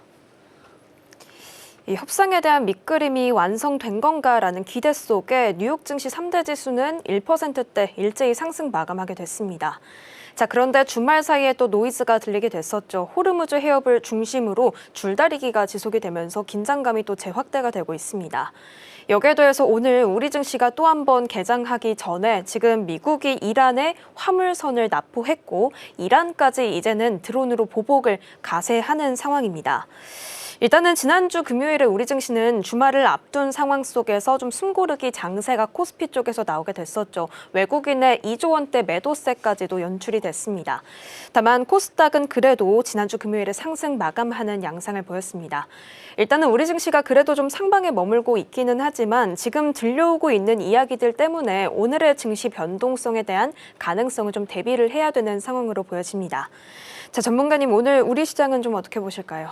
네, 일단 지난 금요일날 미국장의 경우에는 사실 이제 상승으로 마감이 되긴 했거든요. 근데 상승으로 마감이 된 이유가 결국은 이제 합의에 대한 기대감으로 이제 상승으로 끝이 났었는데 결국 이제 국내 증시의 경우에는 이제 주말 동안에 이 상황이 좀 여의치가 않았어요. 결국 합의로 가기보다는 오히려 이제 이게 불발될 가능성이 좀 높아지고 있는 그런 분위기죠. 그래서 실제로 지난 금요일 날 국내 증시의 경우에는, 결국 이제 시장에서의 분위기로 봤을 때는 주말을 앞두고 일부 차익 매도 물량들이 좀 나오고 있는 그런 상황이었었거든요. 실제로 이제 외국인들의 경우에는 이 매도를 한 2조 원 정도의 매도가 나왔습니다. 이 정도의 규모라면 상당히 좀 큰 규모라고 볼 수가 있는데요. 그래서 지금 일단 미국 증시에서의 분위기가 국내 증시까지 이어지기는 조금 어렵지 않을까라는 생각이 좀 들긴 해요. 그래서 오늘 같은 경우에는 아무래도 이제 지난 금요일 날 외국인들의 매도도 그렇고, 이번에 합의 같은 경우에도 원래 오늘 저녁에 합의가 될 거라고 예측이 나왔었는데, 지금 이란과 미국의 지금 상황으로 봤을 때는 합의가 좀 이제 이 합의 자체의 어떤 이제 자리도 결국 불발될 가능성이 좀 높아지고 있다라는 거죠. 그렇다면 결국은 이런 불확실성 자체가 국내 증시 일단 오늘 오전장 안에서는 약간 우려감으로 반영이 될 수 있다라고 봐야 될 것 같습니다. 그리고 국내 증시는 일단 뭐 아직까지 종전에 대한 협상이 나오진 않았지만, 결국 6,300포인트라는 거의 최고점 부근에 거의 와 있거든요. 그렇기 때문에 일단 합의가 진행되지 않은 상태에서 이 자리를 넘어가는 게 맞는 건가? 약간의 어떤 이런 생각들이 많이 교차하는 시기일 것 같아요. 그래서 합의가 되지 않은 상황에서는 약간의 눈치 보기의 어떤 흐름들이 좀 나올 수 있으니까 이 부분에 대해서 좀 주의가 필요하지 않을까 이렇게 보고 있습니다. 그러면 이번 주에는 우리는 또 어떤 부분들을 봐야 되는 걸까요? 이 협상 시한이 계속해서 좀 가까워지고 있는 상황인데, 그래도 지난 2달 동안 우리가 경험적으로 좀 이 상황들을 견주어 봤을 때는 이번에 있는 이런 대립 각도 아무래도 상대적인 우위를 점하기 위한 줄다리기, 전술적인 싸움일 가능성이 높단 말이죠. 결국에는 그렇다면 큰 방향은 여전히 협상으로 가게 될 것이다라고 우리가 생각을 해본다면, 이번 주는 역시나 또 실적이 분명한 변수가 될 수 있을까요? 실적에 대한 부분은 당연히 좀 중요하다고 생각을 해요. 특히나 이번 주에 실적 발표가 예정되어 있는 기업들이 상당히 많습니다. 우리나라 기업으로 본다면 이제 하이닉스의 실적도 예정이 되어 있고요. 그리고 미국 기업 같은 경우에는 뭐 인텔이라든지 또 IBM, 테슬라, 이런 굉장히 또 중요한 기업들의 실적이 또 예정되어 있습니다. 어쨌든 지금 전쟁에 대한 불안감이 해소가 된다면 결국은 실적 쪽으로 눈높이가 맞춰질 수밖에 없고요. 전쟁이라는 건 아직 이제 끝나진 않았지만 실적이 확인이 된다면 실적에 대한 모멘텀으로 주가 상승에 대한 기대감도 충분히 가져볼 수가 있습니다. 그리고 지금 뭐 이란하고 미국에 대한 문제 자체가 지금까지 난항을 겪고 있긴 해요. 하지만 전체적으로 본다면 결국은 이제 합의 쪽으로 갈 거라는 어떤 이제 전망들이 우세하기 때문에 일시적으로나마 주가의 변동성은 나올 수 있지만, 결국은 실적주의 경우에는 차라리 이럴 때 주가의 조정이 나왔을 때는 실적이 좋아질 수 있는 기업들에 대해서는 이 저가 매수 차원에서 공략도 충분히 가능할 수 있습니다. 이거는 전략적으로 우리가 좀 세워야 되는 부분이기 때문에, 만약에 시장의 변동성이 나온다, 그러면 실적 관련 종목들 위주로 우리는 좀 보시는 게 좋을 것 같고, 그래서 그와 관련된 종목들을 좀 꼼꼼하게 보셔야 됩니다. 이번 주 같은 경우에는 어쨌든 하이닉스라는 기업이 실적을 발표를 하고요. 그리고 현대차도 실적을 발표합니다. 그래서 국내 기업들 같은 경우에는 반도체 쪽과 그리고 자동차 섹터 이쪽의 실적이 어떻게 나오는지를 한번 보셔야 되고요.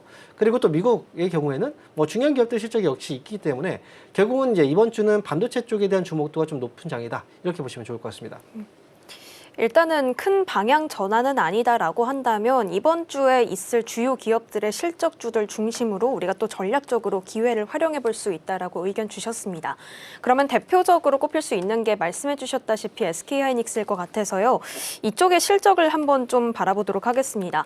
과연 이번 주에 불확실성을 좀 확실하게 상쇄시켜 줄 수 있는 재료가 될지가 궁금해요. 그런데 지난주에 주가 흐름을 보면 좀 선반영이 됐던 감도 있단 말이죠. 재료가 일정 부분 좀 됐을 수도 있을까요?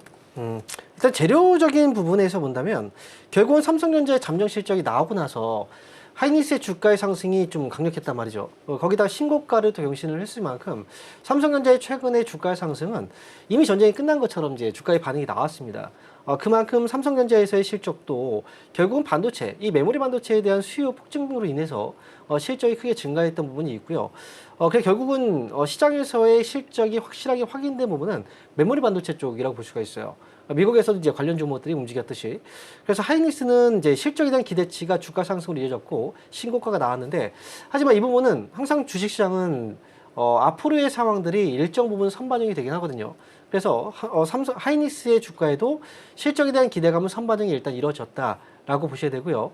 하지만 이제 반도체 이 사이클, 이 슈퍼 사이클이라고 지금 얘기하고 있는 이 상황들이 변한 건 없거든요. 그렇기 때문에 실적이 좋아서 좋을 거라는 기대감에 주가에 선반영되는 부분이 있긴 하지만 그 이후에도 어쨌든 실적에 대한 기대감은 여전히 남아있기 때문에 하이닉스의 경우에는 뭐 그걸로 인해서 선반영됐다라고 해서 무조건 주가가 또 밀리거나 이러진 않을 것 같아요. 그러니까 하이닉스는 뭐 지난주 같은 경우에도 주가의 최고점을 찍고 나서 이틀 정도 약간 내려왔잖아요. 그렇기 때문에 지금은 오늘 같은 경우에도 이제 주가 상승이 또 예상이 되고 있는 부분은 실적에 대한 모멘텀이라고 생각을 하시면 좋을 것 같습니다. 그래서 일단 하이닉스에 대한 주목도는 여전히 높다 이렇게 보시면 좋을 것 같아요. 결국에는 큰 그림은 변화가 없다라고 볼 수가 있겠습니다. 그런데 이번 주에 테슬라 실적도 있잖아요. 일단 1분기 숫자는 예상을 하고 있는데 그렇다면 로봇 쪽의 메시지가 관건일 거란 말이죠.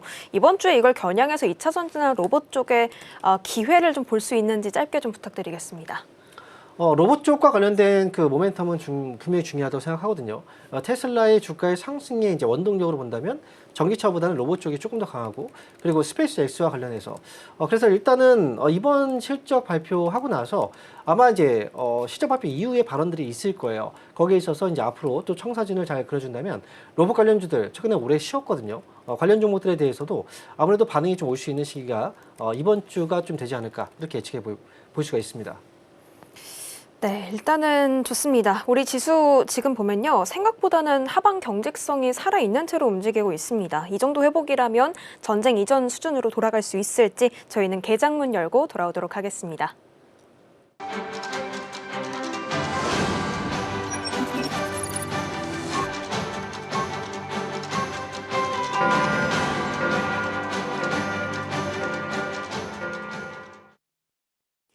네, 4월 20일 월요일 우리 시장 문을 열겠습니다. 불안하기는 해도 주말이 지나고 오면은 그래도 좀 많이 우호적인 분위기가 형성되어 있지 않을까라는 기대를 한 채로 주말을 보내게 됐는데요. 불안이 조금 더 커지는 노이즈들이 많이 들려오게 됩니다. 호르무즈 해협이 다시 또 닫히게 되면서 국제유가는 더 오르고 있고요. 종전과 협상에 대한 기대가 좀 다시 안개 속으로 들어가고 있는 상황입니다. 이번 주에는 앞서 계속 언급드렸지만 주요 기업들의 실적까지 겹치고 있는 상황이라서요. 어느 쪽에 무게의 추가 또 기울어질지 봐야겠습니다. 그렇다면 우리 시장 현재 분위기, 지수 상황부터 살펴보도록 하겠습니다. 네, 양시장 일단 엇갈린 온도로 출발을 합니다. 코스피가 예상보다 상대적으로 좀 선방하고 있는 모습입니다.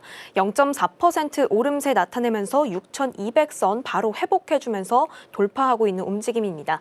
반면 코스닥은 0.22% 약보합에서 움직이고 있고요. 1,165선에서 시작하고 있습니다. 자, 그렇다면 시가총액 상위주들의 움직임 이어서 코스피 쪽 먼저 체크해 보도록 하겠습니다. 반도체 투톱도 마찬가지로 다른 온도차가 나오고 있네요. 삼성전자는 0.69%의 내림세가 나오게 되면서 21만 4,500원에서 움직이고 있지만 하이닉스가 무려 2%대의 상승 탄력도가 나오고 있습니다. 115만 원 선에서 현재 움직이면서 지금 시가총액 상위 5개 종목 안에서 유일하게 빨간불 켜고 있는 종목입니다. 삼성전자 우선주 0.95%의 하락세, 현대차도 마찬가지로 1%대의 내림세 나오고 있고 LG엔솔까지도 약보합권에서 일단 움직이고 있는 모습 체크가 되고 있습니다. 코스닥 시가총액 상위주들 움직임 이어서 넘어가 보도록 하겠습니다. 알테오젠만이 빨간불 켜주고 있고요. 0.14% 강보합권에서 소폭의 상승세로 일단 움직이고 있습니다. 36만 6,500원에서 시작하고 있고요. 에코프로 형제들은 일제히 내림세 연출되고 있습니다. 에코프로는 0.79%, 에코프로 BM은 조금 더 높은 1%대의 하락세 나오고 있는 상황이고 레인보우 로보틱스와 삼천당 제약까지 일단은 전반적으로 코스닥 쪽에서는 좀 눈치 보기 장세가 연출이 되고 있는 듯합니다. 알테오젠만이 여전히 상승불 켜주고 있고 나머지 종목들은 하락세 현재 움직이고 있습니다. 수급 상황도 한번 체크해 보도록 하겠습니다. 코스피 수급인데요. 외국인이 일단 500억 원가량 순매도로 출발하고 있습니다. 5거래일 동안 잘 담아오다가 지난주 금요일에 이제 외국인이 다시 매도로 돌아서게 됐는데 오늘 과연 이 수급에 변화가 생길지를 우리가 또 체크해 봐야 될 것 같고요. 개인과 기관은 일단 담아가면서 출발하고 있습니다. 코스닥 매매 동향도 이어서 살펴보도록 하겠습니다. 있습니다. 이쪽에서는 외국인과 기관이 동반 매도하면서 낙폭을 좀 키우면서 시작하고 있습니다. 그래도 개인은 여전히 코스닥 쪽에서도 400억 원가량 순매수하면서 지수를 지켜주고 있는 움직임 마찬가지로 체크가 되고 있습니다. 자, 일단은 많이 우려스러웠던 상황 속에서 코스피는 아직까지 좀 빨간불 유지해주고 있는 상황입니다. 오늘 개장 분위기는 좀 어떻게 보실까요? 일단 우려했던 부분보다는 시장이 그래도 상대적으로 강한 것 같아요. 오늘 현재 코스피 지수가 0.03%의 상승 분위기인데요. 물론 이제 수급이 지금 따라주지는 않고 있죠. 외국인 기관들 쪽에서 본다면 외국인들이 500억 정도 매도가 나오고 있는데 지난 금요일 날 2조 원 정도 매도가 나왔으니까요. 오늘 500억 정도면 이제 매도가 크게 나온 건 아니고요. 반면 기관 쪽에서 물량들을 받아주고 있거든요. 500억 정도. 일단 최근에 외국인들의 수급 동향을 봤을 때 이 반도체 쪽에 집중되어 있던 이제 이 수급들이 전체적으로 좀 퍼지기 시작을 했습니다. 그래서 외국인들이 지금 이제 반도체 쪽만 계속해서 매수하는 게 아니라 이제 다른 업종들 쪽으로도 눈을 돌리고 있기 때문에 외국인들 수급은 이제 반도체 쪽에서 빠지고 그리고 다른 업종 쪽으로 수급이 될 수 있다. 그래서 외국인들 수급 쪽이 어느 쪽으로 이동하는지를 잘 보셔야 될 것 같고요. 그리고 그동안 시장을 주도했던 건 기관들이기 때문에 오늘 수급에서 기관들의 물량만 좀 잘 들어와 준다면 외국인들이 매도해도 충분히 지수의 방어는 가능할 수 있다라고 볼 수가 있습니다. 그리고 지금 이제 삼성전자 쪽보다는 하이닉스의 주가가 조금 더 강하게 움직이고 있는데 역시 뭐 실적에 대한 모멘텀들이 이쪽에 있기 때문에 이 영향을 주는 것 같고요. 그리고 그 외에 다른 업종에서 본다면 눈에 띄는 업종이라고 했을 때 이제 오늘 시장의 분위기보다 좀 더 강하다. 이거는 이제 원전 쪽에 관련 종목들이 움직임이 좀 나오고 있거든요. 원전 쪽에 관련된 종목들의 경우에는 지금 이재명 대통령이 이제 인도하고 베트남 이제 순방을 통해서 이 협력에 대한 이제 기대감을 좀 가지고 있거든요. 특히나 베트남 쪽과 이제 원전에 대한 협력 기대감이 있기 때문에 이와 관련해서 원전주들의 움직임도 좀 있지 않을까 이렇게 보고 있고요. 그리고 기계 업종 자체가 1분기 실적이 좀 좋아질 거라고 예상이 되고 있는 업종이기도 해요. 그래서 실적에 대한 모멘텀들도 이쪽에 좀 들어와 주고 있다. 이렇게 보면 될 것 같습니다. 어쨌든 오늘 월요일장인데 항상 월요일장의 경우에는 오전의 흐름보다는 항상 오후장의 분위기가 더 중요합니다. 그래서 오전장에서의 수급들보다 오후장에서의 수급의 변화가 분명히 좀 있을 수 있으니까 외국인들도 지금은 팔아도 오후장에 매수가 들어올 수 있거든요. 그러니까 오전장에는 활발하게 움직이기보다는 차라리 움직이려면 오후장의 흐름을 보고 나서 움직이는 게 좋겠다. 이렇게 말씀드리겠습니다. 여전히 변동성이 있는 시장이라서요. 오후장까지 기다리면서 대응하는 게 여전히 중요해 보입니다. 자, 일단은 저희가 장 열기 전에 마지막으로 테슬라 실적 여쭤보면서 2차 전지에 관련된 부분들 언급 드렸기 때문에 2차 전지 쪽에서 한 번 더 뽑아서 여쭤보도록 하겠습니다. 오늘 일단 2차 전지 쪽은 그리 움직임이 강하지는 않습니다. 일단 LG엔솔 같은 경우에는 그래도 상승 전환하는 모습들 나오기는 했는데요. 그런데 일단 지난주 금요일에 2차 전지가 괜찮았습니다. 리튬 가격 급증에 따른 영향이 좀 있었는데 2차 전지가 사실 요즘 시장이 그렇게 안 좋을 때도 두드러지는 특징들도 좀 관측이 되고 있어요. 우리가 이 안에서는 어떤 거를 좀 앞단으로 봐야 되는지를 여쭤보고 싶습니다. 아무래도 뭐 리튬 관련해서라면 양극재 쪽의 수혜를 볼 수 있을 것이기 때문에 LNF 쪽을 봐야 하는 건지 아니면은 여전히 늘 선두에 두셨던 LG엔솔과 삼성 SDI를 보는 게 여전한 건지 여쭤보겠습니다.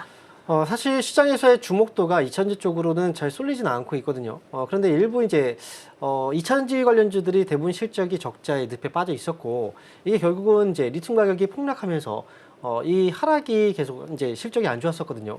그렇기 때문에 지난해 그 하반기부터 리튬 가격이 조금씩 회복되고 있다.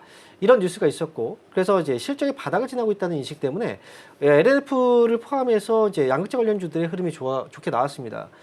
그런데 여전히 사실 그 양극재 회사들의 경우에는 과거 리튬 가격하고 비교했을 때 현저히 낮아요. 그래서 수익성 회복이 너무 이제 안 좋았던 시기를 지나고 있다는 점에서는 아무래도 기저효과 측면에서 이제 주가가 반응이 나오고 있지만 과거하고의 지금의 차이 자체가 워낙에 크다 보니까 이 종목들이 과연 앞으로도 이런 효과를 보면서 계속 올라갈 수 있을까라고 생각을 해본다면 이 부분에 대해서는 의문점이 좀 있습니다. 그렇기 때문에 양극재 관련 주들의 경우에는 당연히 리튬 가격이 회복세를 보이면서 그에 따른 반응이 일시적으로 나올 수 있긴 하지만 전체적인 추세가 과거처럼 회복이 될 수 없다라고 한다면 결국은 차익 매도가 나올 수밖에 없어요. 그래서 이 종목들은 단기적으로 이제 올라갈 때는 잘 정리를 해야 되겠지만 중장기적으로 지금 매수해서 끌고 와야지라고 생각하신다면 나중에 되면 또 큰 손실을 볼 수가 있습니다. 그래서 이 점에 대해서 좀 주의를 하셔야 되고요. 그리고 이제 우리가 최근에 많이 주목받았던 게 ESS 쪽이에요. 그래서 뭐 우리가 LG 화학이라든지 또는 LG 에너지 솔루션이라든지 또는 이제 삼성 SDI처럼 이 관련 종목들이 있는데 이 종목들의 경우에는 지금으로서는 이제 큰 효과는 없지만 앞으로에 대한 기대감은 이제 잠재력적인 부분에서 이쪽이 조금 더 크다고 생각이 들거든요. 가격적인 측면에서의 부담도 좀 덜하고 좀 더 안전한 쪽을 보신다면 이쪽이 좋고 좀 더 탄력적인 부분에서 단기적으로 매매를 한다라고 한다면 양극재 관련주들 쪽으로 보는 게 저는 맞지 않을까 이렇게 보고 있습니다. 뭐 기저 효과로 일시적인 반등이 나올 수 있지만 특히 양극재 한해에서는 뭔가 완전한 추세 전환이다라고 보기는 좀 어려워 보인다라고 정리할 수가 있겠네요. 좋습니다. 그럼 저희는 이제는 조선으로 한번 넘어가 보도록 할게요. 사실 금요일에도 조선주들이 우호적이었는데 조선보다는 기자재가 조금 더 강했습니다. 오늘 일단 기자재 단에서는 프리장에서는 조금 강하게 연출이 되는 모습도 나왔는데 지금은 살짝은 좀 상승분이 줄어든 모습들이 있습니다. 기자재에는 AI 내러티브가 붙었기 때문이다라는 이야기가 있더라고요. 그렇다면 지금 조선이라는 틀 안에서는 조선사보다는 이 기자재 쪽에 높은 탄력도를 기대할 수 있는 구간이다라고 볼 수가 있을까요? 사실 조선 그 관련주들 우리가 빅3 관련주들 같은 경우에는 그동안 상승을 많이 해왔었거든요. 그런데 이제 조선주와 같이 움직였었던 게 초기에는 기자재 관련주들이었어요. 근데 기자재 관련주들이 움직이다가 어느 순간 빠지기 시작했고 하지만 조선주들, 빅3 업체들은 계속해서 주가가 올라갔죠.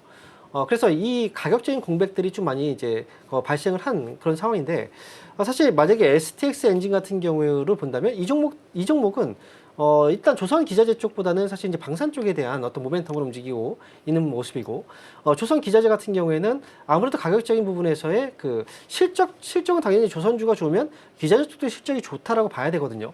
그런데 그동안 주가의 상승을 갖지 못했기 때문에 그래서 이제 저가 매수 관점에서 차원에서의 어떤 이제 주가 상승이 충분히 가능하다 이렇게 보여져요. 예를 들어서 우리가 이제 AI 관련주들이 초기에 올라갈 때 AI 소프트웨어 관련주들이 올라갔다가 어느 순간 소프트웨어 관련주들이 계속 빠졌어요. 그리고 이제 하드웨어 쪽이 계속해서 지금까지 올라가고 있는데 지금 그렇다면 AI 소프트웨어 관련주들이 많이 떨어진 상태죠. 이런 식으로 약간의 이제 주가가 많이 밀렸기 때문에 저가 매수 차원에서의 어떤 관심 이런 것들은 이제 필요하지만 결국은 시장을 주도하고 있는 섹터는 아니기 때문에 이 반등 역시도 이제 대장주들처럼 올라간다 이렇게 보기보다는 저가 매수 차원에서 올라갔다 어느 정도의 상승분 이후에 또 빠질 수 있다는 점을 좀 우리가 생각을 하고 대응을 하시는 게 좋을 것 같다 이렇게 말씀드리겠습니다. 저가 매수 차원에서 뭔가 대장주를 앞서기보다는 그래도 좀 함께 따라가는 구간까지는 우리가 좀 확인을 할 수가 있겠습니다. 지금 대부분의 종목들이 윗골이 크게 달고 내려오고 있는 상황 연출되고 있는데요. 끝까지 마감장까지의 어떤 흐름들 주가 추이 지켜볼 필요 있겠습니다. 자, 그러면 저희는 바이오로 한번 시선 옮겨보도록 할게요. AACR 일단 지속되고 있는 상황 속에서 이 기대가 주가 반응에는 그리 크게 나오지는 않았습니다. 그래도 지금 들려오는 게 알지노믹스처럼 이 임상 데이터를 발표하고 초록을 공개하는 기업들이 좀 올라오고 있더라고요. 그렇다면 지금 주목해야 될 기업들도 바이오 내에서요. 결국에는 이런 데이터 중심의 종목들로 좀 압축을 해봐야 되는 건지 여쭤보고 싶고요. 만약에 그렇다면 좀 어디를 눈여겨보면 좋을까요?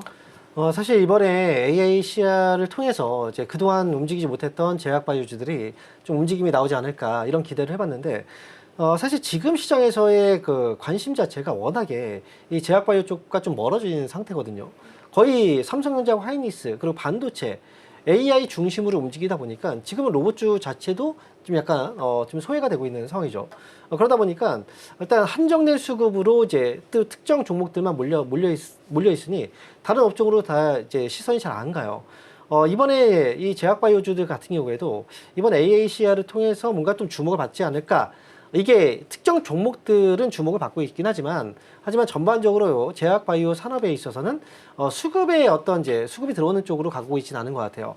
그래서 지금 같은 경우에는 핀셋처럼 종목들을 뽑아서 투자를 해야 되는 상황이 돼버렸고 하지만 지금 제약바이오주들의 경우에는 과거부터 지금까지 항상 사이클은 분명히 좀 있었기 때문에 지금 움직이지 않은 종목들도 분명히 한 번의 시세는 나올 수 있습니다. 하지만 과거처럼 장기적인 어떤 상승 사이클이 아니라 일시적인 어떤 이제 급하게 상승하고 나서 이제 마무리 과정에서 또다시 이제 떨어지는 이런 식의 흐름이 나올 수 있어요. 지금 같은 경우에는 이제 AACR 쪽에서의 주목도로 본다면 알지노미스가 지금 주목을 많이 받았지만 실제적으로 또 이 한미약품 같은 경우에도 데이터들을 좀 많이 준비를 해놨었거든요. 그렇기 때문에 지금은 오히려 이제 알지노미스보다는 주목을 상대적으로 좀 덜 받았던 한미약품 쪽도 좀 관심이 알지노미스의 주가가 움직였다면 그렇다면 한미약품도 한번 기대를 가져봐도 되지 않을까 이런 생각도 좀 들고 있습니다. 지금 아무래도 시장의 시선이 바이오까지는 닿지 않는 분위기기는 하지만요. 여전히 이 안에서 우리가 기회나 가능성을 엿볼 수 있는 종목들은 확실히 있어 보이는 구간입니다. 자, 그러면 마지막으로 화장품주들 한번 여쭤보도록 하겠습니다. 최근에 변동성이 있는 장세 속에서도 꽤 견고한 흐름을 보이기도 했어요. 코스맥스와 한국콜마가 대표적인 종목이 될 텐데 오늘은 두 종목이 좀 내리고 있습니다. 일단은 1분기 방한 관광객도 역대 최고라고 하고요. 수출 데이터도 함께 최고다라는 이야기가 들려오고 있어요. 오늘 이렇게 하락하는 두 종목들 한해서는 비중을 더 실어볼 수 있는 기회라고 여겨볼 수 있는 구간들이 되는 걸까요? 사실 앞에서도 이 제약바이오 얘기했지만 주목을 잘 받지 못한 업종이 또 화장품 섹터였거든요. 실적도 좋고 뭔가 이제 성과들 분명히 많이 나오고 있고 그리고 기대감도 분명히 있는데 사실 시장에서는 그렇게 관심을 받지 못해서 주가가 많이 빠진 상태예요. 최근 같은 경우에는 화장품 관련주들 앞에서 이제 한국콜마하고 코스맥스 이 기업에 대해서 얘기를 하셨지만 이 두 종목의 특징이 있습니다. 바로 ODM 회사거든요.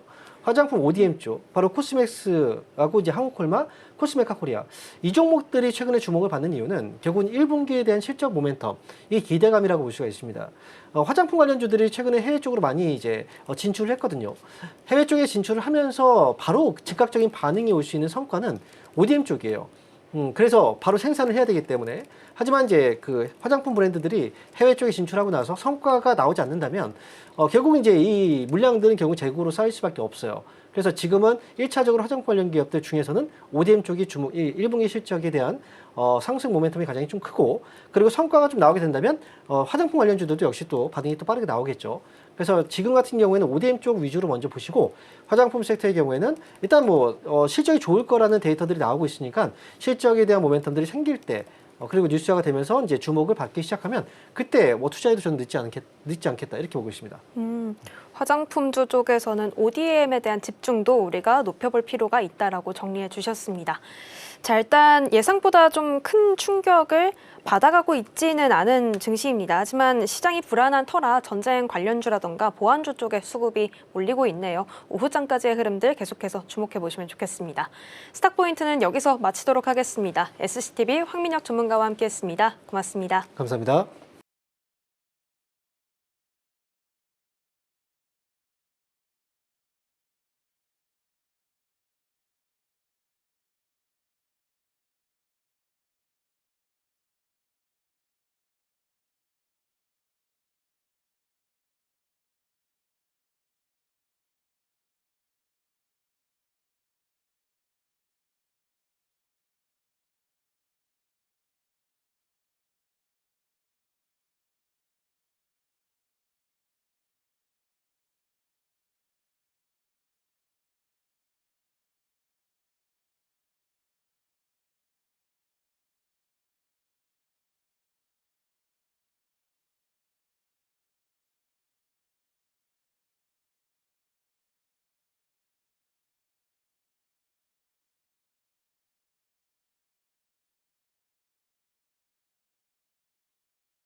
네, 계속해서 캐스팅콜로 이어가 보도록 하겠습니다. 오늘 도움 말씀에는 기업공시연구소 변영인 대표 자리해 주셨습니다.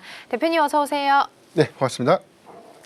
네, 오늘 시장 분위기 먼저 파악을 좀 해보도록 하겠습니다. 현재 분위기 보시면 코스피가 그래도 강보합, 코스닥은 약보합 정도 지나가고 있고요. 외국인 투자자가 현물 시장에서는 일단 좀 빼고 선물은 소폭 들어오는 분위기 확인이 되고 있습니다. 아마 주말 사이에 금요일과 토요일, 일요일 완전 분위기가 또 반전이 된 상황이다 보니까 걱정 좀 많이 하셨을 텐데 현재 상황으로는 6,200선 지켜주고 있거든요. 개장 분위기 먼저 여쭤보겠습니다. 대표님 어떻게 보고 계실까요? 네, 예상보다 양시장에 대한 흐름들이 다소 좀 엇갈리고 있죠. 코스피가 상대적으로 좀 강해요. 강보합권에서 흐름을 유지하고 있는데 네, 사실 뭐 금요일 날 미국 증시가 워낙 좋았고 그렇죠. 특히나 코스피 야간 선물 지수가 4%대까지 급등을 좀 했었습니다. 그래서 이제 아마 이번 이 주말 새 새로운 이슈가 좀 없었다면 오늘 기점에서는 굉장히 큰 폭의 시세가 좀 나오지 않았을까라는 기대감이 좀 있었는데 사실 변수 요인이 좀 됐던 부분이 호르무즈 해협을 다시금 봉쇄하게 된 봉쇄한다. 부분들. 근데 이 부분은 뭐 이란이 사실상 이 해협에 대한 봉쇄를 지속한 상황에서 이란도 마찬가지로 이제 풀었던 봉쇄를 다시 한번 좀 봉쇄하게 되면서 이 과정에서 뭐 유조선에 대한 공격이 좀 일부 있었고요.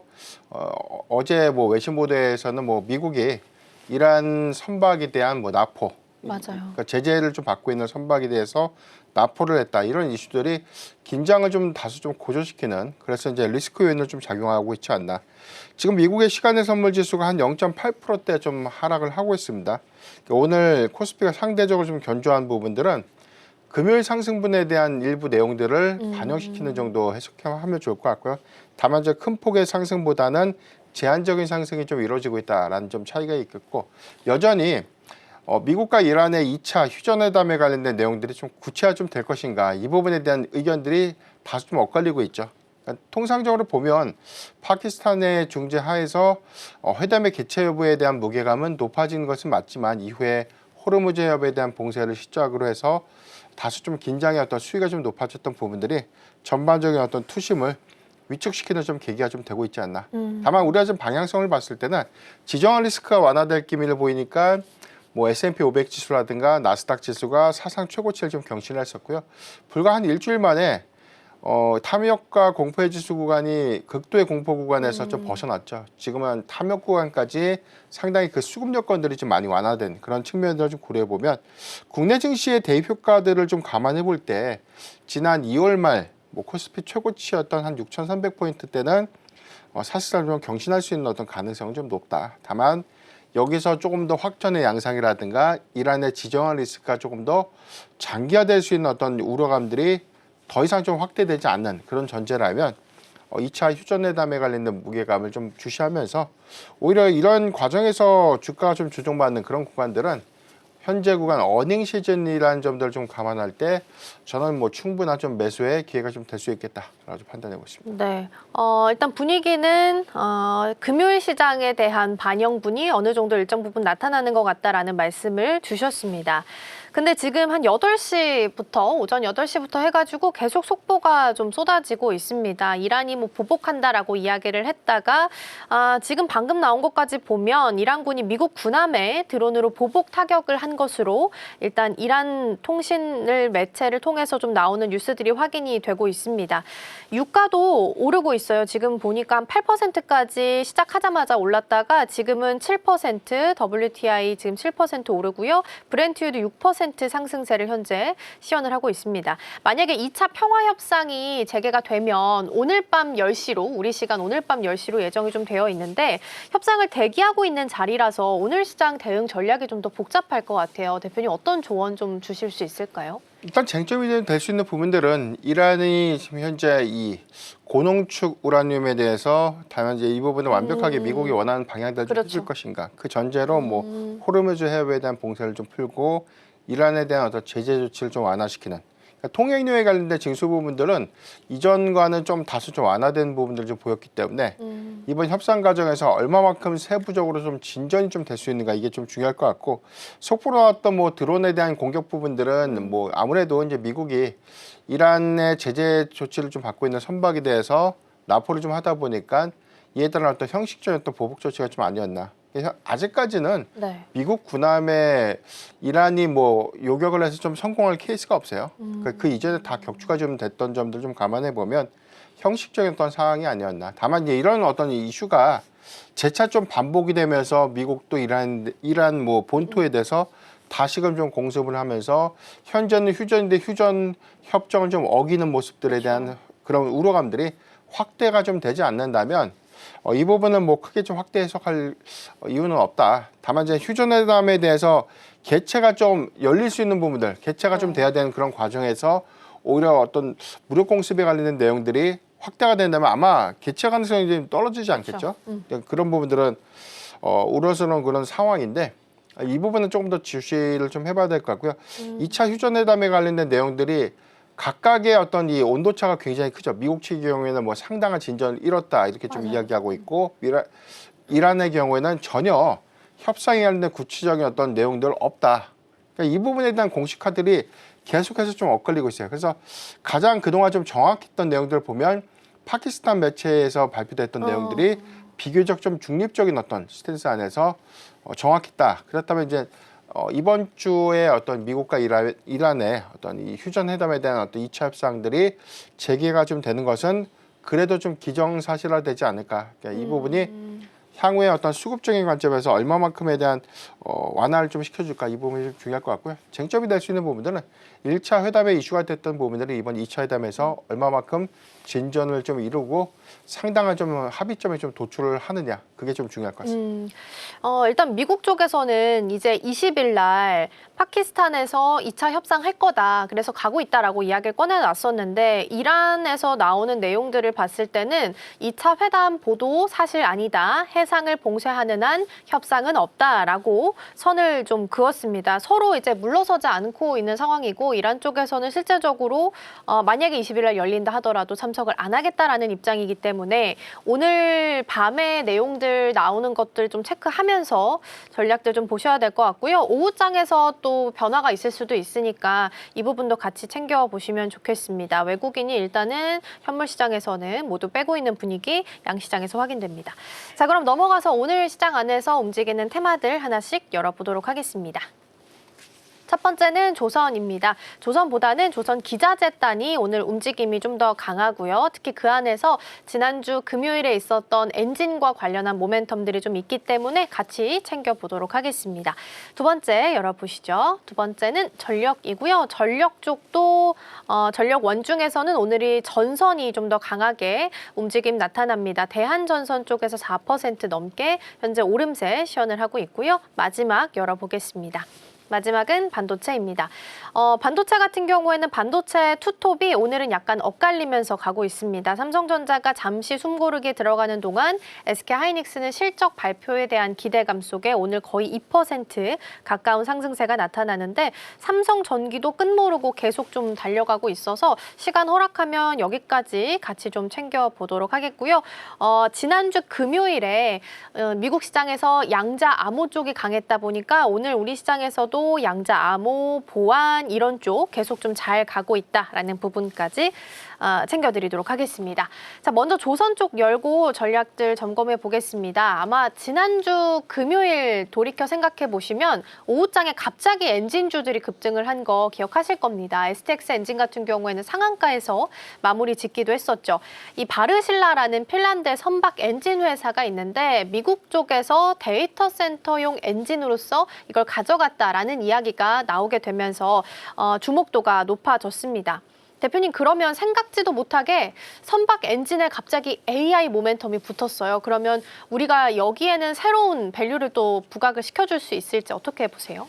사실 이 부분에 대한 메커니즘은 비슷해요. 가스터빈과 엔진의 어떤 구동장치에 대한 비슷한데 이 네. 부분은 일단 뭐 추진력 관점에서는 뭐 발전용 엔진, 발전용 이제 엔진으로 좀 전환돼 있는 네. 부분이기 때문에 기술적으로 좀 적용은 좀 가능했다. 다만 이 부분을 전반적으로 이제 선박용 엔진이 AI 데이터 센터의 전체 이 부분을 좀 커버할 수 있는 확대는 또는 또 이 부분이 본격적으로 좀 개화됐기 때문에 선박 엔진이 이제 AI 데이터 센터양 모멘텀을 좀 받는가. 그러니까 이 부분은 다소 좀 현재 관점에서 확장하는 것은 좀 무리가 있다. 다만 그 용처가 좀 넓어졌던 부분들은 그동안 이제 우리가 선박 엔진에 국한됐던 부분들이 그 포트폴리오 사업의 어떤 다각화 관점에서 기대의 요인도 좀 될 수 있는데 일단 그 이전에도 사실 소형 엔진이라든가 중형 엔진 부분들의 경우에는 사실 이 데이터 센터를 좀 논의를 하더라도 일단 뭐 주요 이 전력기기, 뭐 소형 중소형 발전 기기 안에 적용 가능한 그런 어떤 기술력들을 좀 갖고 있었던 부분이고, 이 부분을 이제 조선 이제 선박이 좀 탑재를 하다 보니까 선박용 엔진에 관련된 어떤 이슈가 좀 오히려 이제 수주 성과가 좀 맞물리면서 그동안 좀 주목을 좀 받았던 부분들이 AI 데이터 센터양 모멘텀을 가져가는 그런 부분들은 확대보다는 좀 단순한 어떤 기대감들이 반영되는 그런 수준, 그 정도로만 좀 보면 좋을 것 같고요. 이 부분에 대한 어떤 증설 투자라든가 캐파를 좀 늘리면서 뭐 선박용, 그다음에 이제 비선박용으로 해서 뭐 AI 데이터 센터양 수주를 좀 가져가는 구도라면 오히려 주가 가치에 대한 평가 부분들을 좀 다르게 좀 해석할 수 있겠는데, 현재 시점에서 문제 조선 엔진 부분들이 상당히 이제 데이터 센터형 모멘텀을 앞으로 받아간다, 이렇게 좀 현재 보기엔 좀 무리가 있다. 현재 좀 쇼티지로 봐야 돼요. 선박용 엔진 부분도 사실 공급 부족 사태가 작년 이제 2분기 기점에서는 좀 현실화가 좀 됐거든요. 아직까지 선박의 수주 연동량에 좀 비해서는 사실 엔진의 어떤 이 가동률이라든가 이제 보급률들은 거의 이제 풀가동 수준에서 좀 이루어지고 있는 부분들이기 때문에, 그러니까 이 부분은 뭐 국내를 좀 논의로 하더라도 중국향 선박 엔진에 대한 수요도 재차 좀 증가되고 있는 부분들. 근데 여기서 이제 여력이 없는데 AI 데이터 센터에 대한 어떤 공급량들을 더 가져갈 것인가? 그러니까 이 부분은 향후에 어떤 증설 투자라든가 그런 효과들이 있어야만 오히려 좀 매출의 연동 효과를 좀 가져갈 수 있는 부분이지, 지금은 이제 조선업 슈퍼사이클에 대한 기대 플러스 뭐 AI 데이터 센터양 어떤 기대감, 이 부분이 일시적으로 좀 부각됐다라고 좀 보면 좋을 것 같습니다. 그렇군요. K 엔진 가동률이 100%를 넘어섰다라고 이야기를 나오게 되면서 금요일장에서 주목을 받았고, 추가적으로 데이터 센터에 대한 부분들도 새롭게 나오게 됐는데, 사실 용처가 넓어졌다라는 건 장점이지만 그만큼 새로운 밸류를 부각해줄 만큼의 가치는 아직은 아닐 수도 있다라는 말씀을 좀 주셨습니다. 일단 조선 기자재단에서 확인해 보시면 좋을 것 같고요. 엔진 관련해서는 그날 이제 STX 엔진이 상한가에서 마무리를 지었는데, 지금 보니까 3.8% 정도 여전히 강하고요. 반대로 한화엔진도 그날 강했었는데 지금 오늘은 1.7% 하락하는 움직임도 같이 포착이 되고 있으니까 확인해 보시면 좋겠습니다. 자, 그럼 넘어가서 이번엔 전력 쪽도 확인해 볼 텐데, 오늘은 전력 중에서도 전선이 좀 강하게 움직임이 나타나네요. 요거를 순환 차원에서 변압기 갖고 했으니까 이제 전력 원으로서 이제 전선이 주목을 받는 건지 어떻게 해석을 좀 해야 될까요? 일단 뭐 지난주 흐름을 보면 초고압 변압기의 레퍼런스를 갖고 있는 기업들보다 중저압 변압기, 그다음에 이제 뭐 차단기, 그다음에 뭐 배전판이죠. 배전판. 그러니까 중저압 변압기, 배전판, 차단기까지 좀 이어졌던 부분들에 대한 수혜 기대감들. 이 부분은 사실 특별한 어떤 이슈에 의해서 좀 부각됐다라기보다는 초고압 변압기의 경우는 그동안 이제 전기를 좀 끌어오기 위해서 다량의 투자가 좀 이루어졌던 부분들인데, 이 부분은 AI 데이터 센터에 대한 투자를 좀 논의를 하더라도 2022년도부터는 사실 뭐 미국 안에 노후화된 전력망 교체 수요에 맞물리면서 이 전체적인 어떤 변압기의 수요가 좀 증가됐던 부분이었고요. 초고압 변압기에 대한 수요가 증가하게 된 부분들은 AI 인프라 투자가 좀 가속화되면서 데이터 센터양 초고압 변압기에 대한 탑재율도 좀 높게 반영됐던 부분들이 최근까지 좀 올라가게 된 가장 큰 배경이 좀 됐다. 중저압 변압기의 경우에는 AI 데이터 센터가 좀 완공이 되다 보니까 해당에서는 각각의 큰 틀의 어떤 전기를 좀 끌어왔지만, 이제는 현실적으로 어떤 전력을 배분시키고 가동을 시킬 수 있는 그런 인프라 투자 부분을 이어졌기 때문에 새롭게 좀 부각됐던 이슈라기보다는 순차적인 어떤 투자 관점에서 이제 점진적인 어떤 이 수혜가 현실화가 좀 되는 그런 부분들이다라고 좀 보면 좋을 것 같고요.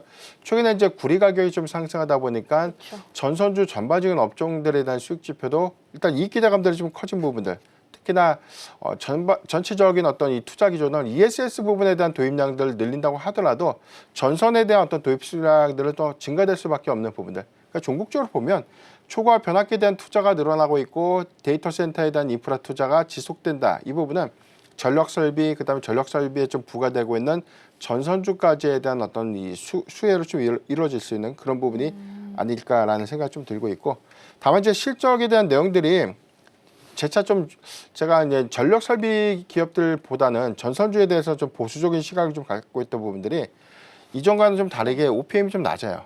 영업이익률이 상대적으로 좀 낮다 보니까 원가의 연동률이 좀 크고 구리 가격은 올랐는데 실질적으로 이제 판가 전이가 좀 안 되다 보면 이게 분기별 예상보다 수익 지표가 그렇게 좀 좋다고 보기엔 좀 제한적이죠.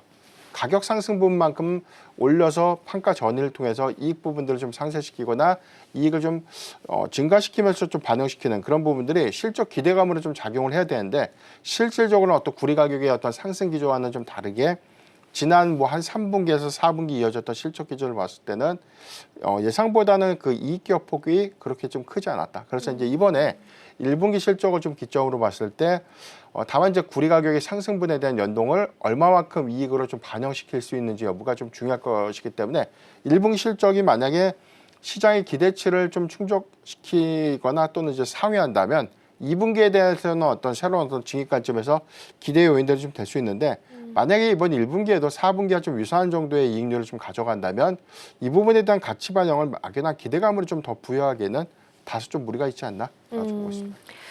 그러면은 특별한 의미라기보다는 일단 전력원에 대한 고민 중에서 순환매 차원으로 돌고 있다라고 보는 게 맞긴 할 것 같네요. 일단 전선 쪽이 오늘은 좀 더 강하게 나타나고 있고요. 이어서 반도체도 확인해 보겠습니다. 이번 주에 중요한 이벤트가 있죠. SK하이닉스 실적 발표 예정되어 있는데 삼성전자는 잠정 나오기 전에 사실상 전쟁 리스크 때문에 거의 선반영한 부분들이 없었지만 사실 SK하이닉스는 삼성전자 실적을 보고 나서 그 이후였기 때문에 기대감을 오히려 더 많이 품었던 것 같습니다. 그러면 SK하이닉스는 실적 발표를 기점으로 해서 어떤 대응 전략 필요할까요? 세론도 대비할까요? 지난주 SK하이닉스가 이제 소폭 상승폭은 좀 둔화된 흐름을 보였어요. 한 지난주 중후반 이상에는 사실 상승폭이 좀 다소 제한적이었는데 그쵸. 오늘의 양상은 오히려 2.4% 정도 좀 상승하면서 전체적인 어떤 수급이 노이즈가 좀 부각됐음에도 불구하고 견조한 모습을 좀 보이고 있지 않나라고 좀 판단되고 있는데 역시나 실적에 대한 기대치가 굉장히 좀 높아졌던 부분들이 수급을 좀 이끌고 있다라고 좀 보면 좋을 것 같고요. 최근에 이 평균 영업이익 컨센서스에 대한 내용들이 재차 좀 상향 제시가 좀 되고 있는데 우리가 불과 지난주까지만 하더라도 한 31조 한 6천억 정도 네. 평균 영업이익 컨센서스가 좀 제시가 좀 됐었고 최근에 좀 업데이트된 내용들 보니까 38조 2천억까지 좀 상향이 좀 됐습니다. 리포트가 지난주에 나온 것만 해서 한 4건 정도를 좀 종합해 보면 40조 원을 좀 상회할 것이다라는 전망들이 다소 좀 높게 좀 나왔기 때문에 평균적으로는 뭐 30조 원대 중후반, 뭐 후반 정도 이상 정도 나올 수 있겠다라고 좀 예상되고 있고 삼성전자 기조를 보면 상단보다 상회했던 실적 기조를 감안해 보면 이번에도 40조 원대 초반 정도 네. 영업이익 달성은 좀 유력하지 않을까라는 예상이 좀 나오고 있기 때문에 만약에 시장의 추정치보다 더욱더 좀 뛰어넘는 영업이익 추정치가 좀 나아진다면 2분기 뭐 충분히 그 다음 분기에 대한 기대치를 좀 높일 수가 있겠고요. 삼성전자가 좀 다소 차이점이 좀 있다면 뭐 단순하게 뭐 영업 수치가 상단을 좀 돌파하느냐 이게 좀 중요한 것보다 네. 이번에 영업이익률이 그 수치를 좀 대비해 보면 70%대 중반까지 올라갈 수 있는 부분이에요.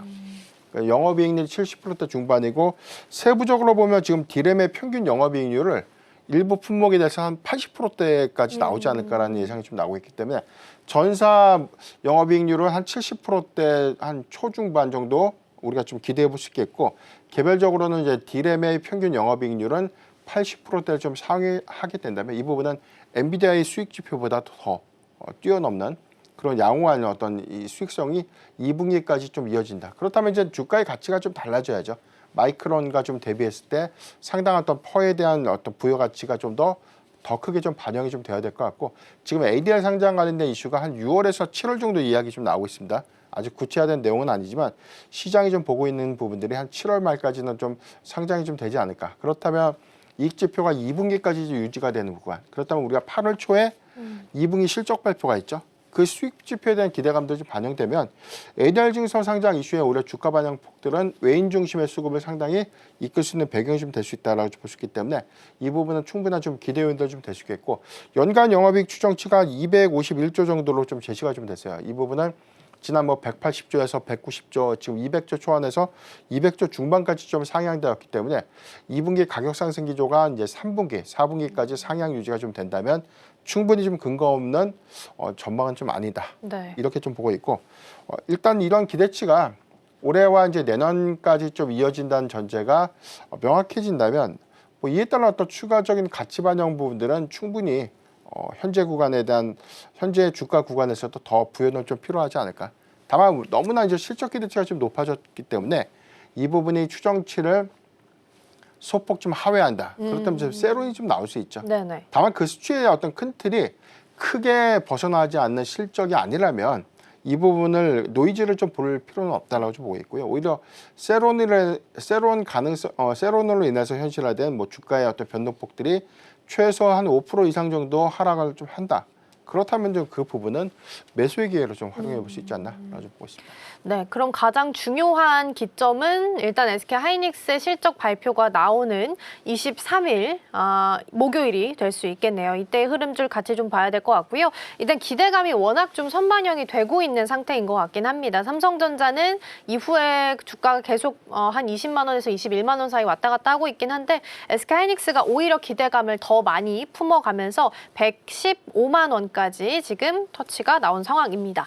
탑픽 종목도 들어보려고 하는데 사실 오늘 제가 살짝 보긴 했는데 오히려 반도체 투톱 안에서 골라주셨네요. 네, 소부장주 종목들은 뭐 재차 좀 봐야 되는데 네. 아직까지 실적에 대한 계리가 좀 아. 남아 있고 삼성전자 좀 말씀드리고 싶은데 네.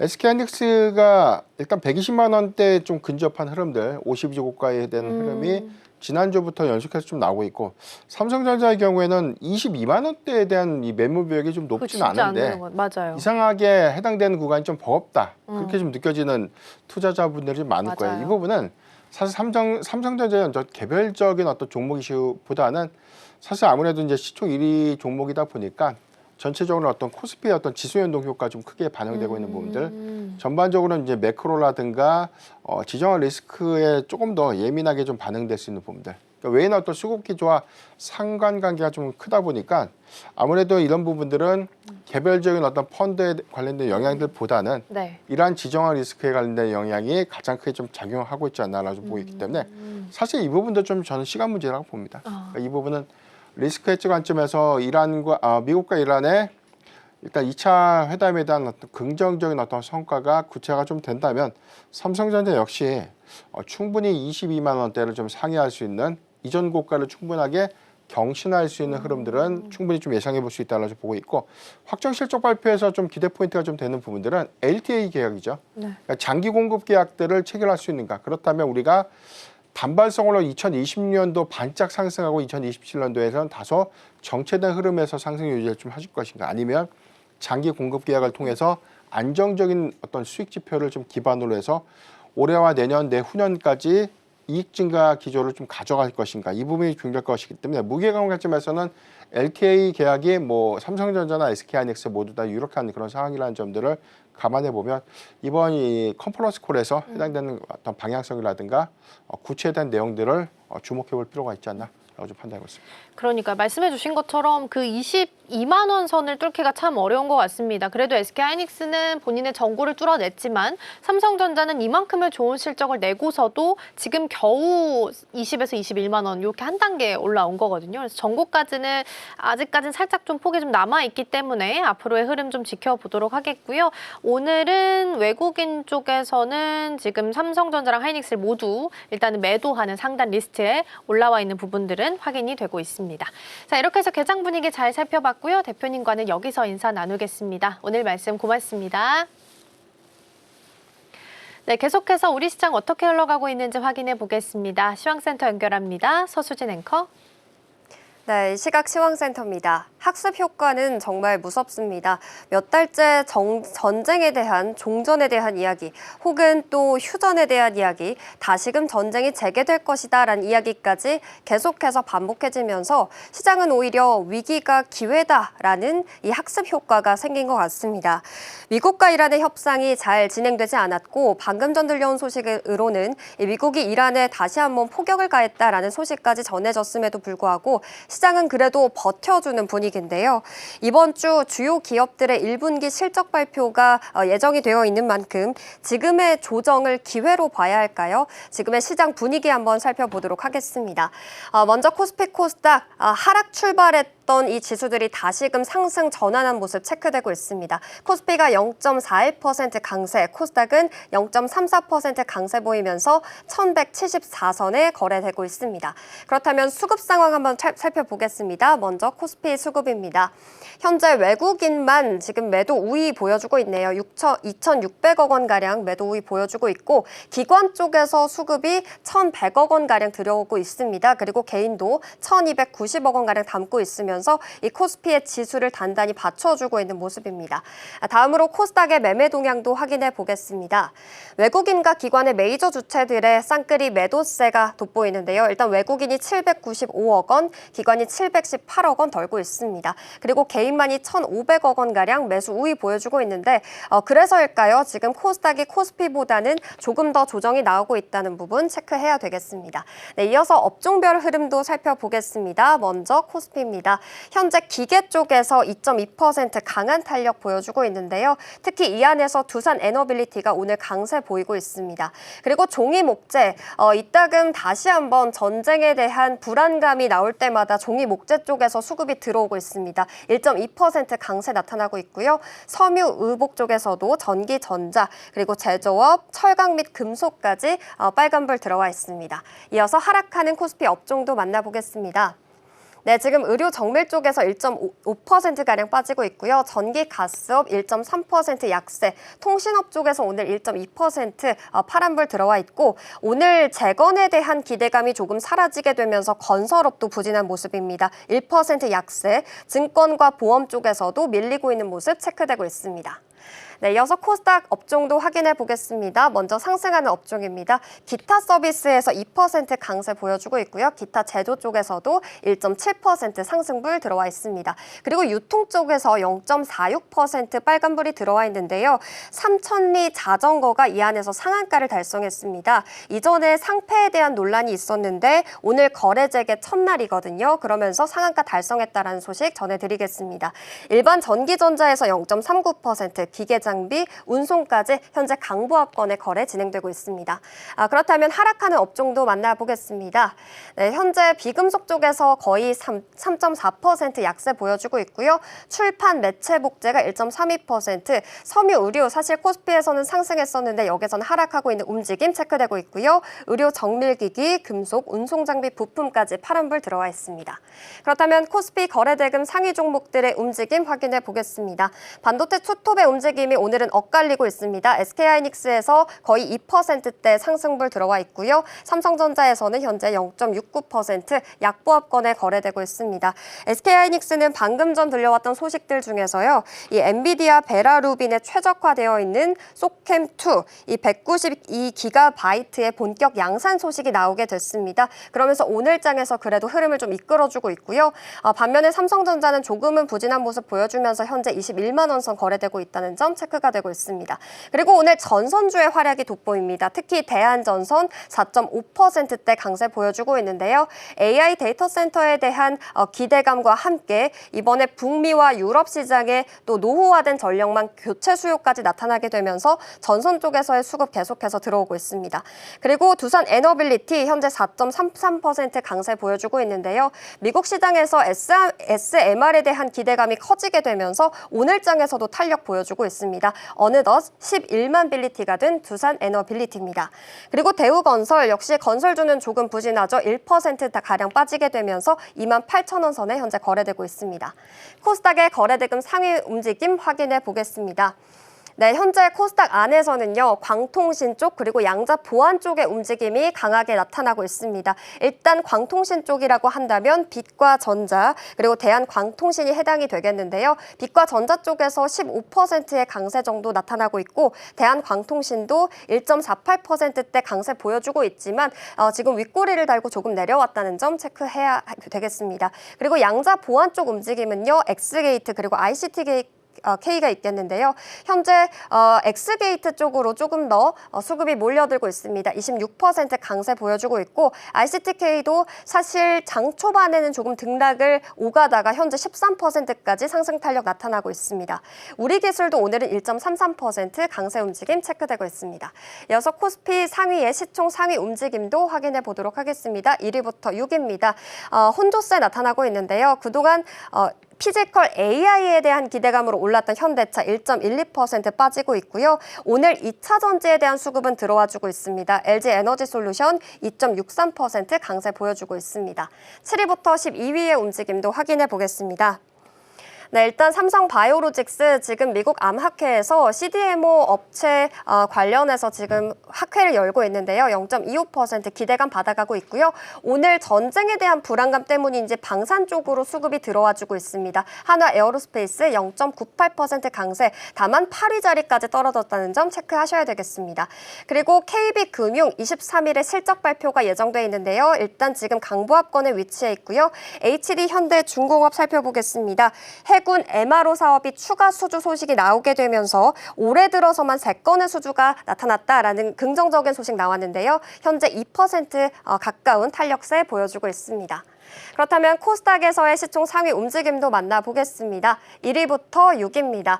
지금 2차 전지 쪽으로 수급 역시나 들어와주고 있고요. 오늘 AADR에 대한 기대감으로 관련된 종목들이 움직이고 있는데 일단 알테오젠은 2.8% 강세 보여주고 있고요. 삼천당제약은 조금 부진합니다. 0.57% 하락세. 내일 중에서 이 기자들과 함께 관련된 연구 내용을 공개할 예정인데요. 이 부분에 대해서 우리가 살펴볼 필요가 있겠고요. 코오룡 티슈진도 1.22% 강세 움직임 나타나고 있습니다. 전반적으로 코스닥 시장에서는 선별적인 움직임이 나타나고 있는데 특히 미국 암학회에 대한 논의가 가장 주된 목적이 될 것이니까요. 오후장에서의 움직임까지 확인해 보셔야 되겠습니다. 지금까지 시황센터에서 전해드렸습니다. 네, 오늘 시장 분위기 흐름은 좀 나쁘진 않은데 계속 협상에 대한 뉴스들을 좀 찾아보니까 시간이 계속 변동이 좀 되는 것 같습니다. 애초에 우리 시간으로 밤 10시 이야기가 좀 나왔다가 다른 기사들 보니까 또 내일 오후쯤 될 수 있다라는 이야기들도 좀 들려오고 있어서 어쨌든 오늘과 내일은 시장 안에서 경계심 좀 높이면서 가야 되지 않을까 싶습니다. 같이 좀 잘 챙겨보시면 좋겠네요. 저희가 방송 중에 제공해드린 정보는 투자 판단을 위한 조언일 뿐 해당 종목의 가치와 수익률은 보장하지 않습니다. 저희는 내일 더 다양한 소식 준비해서 돌아오겠습니다. 시청해주신 여러분 고맙습니다.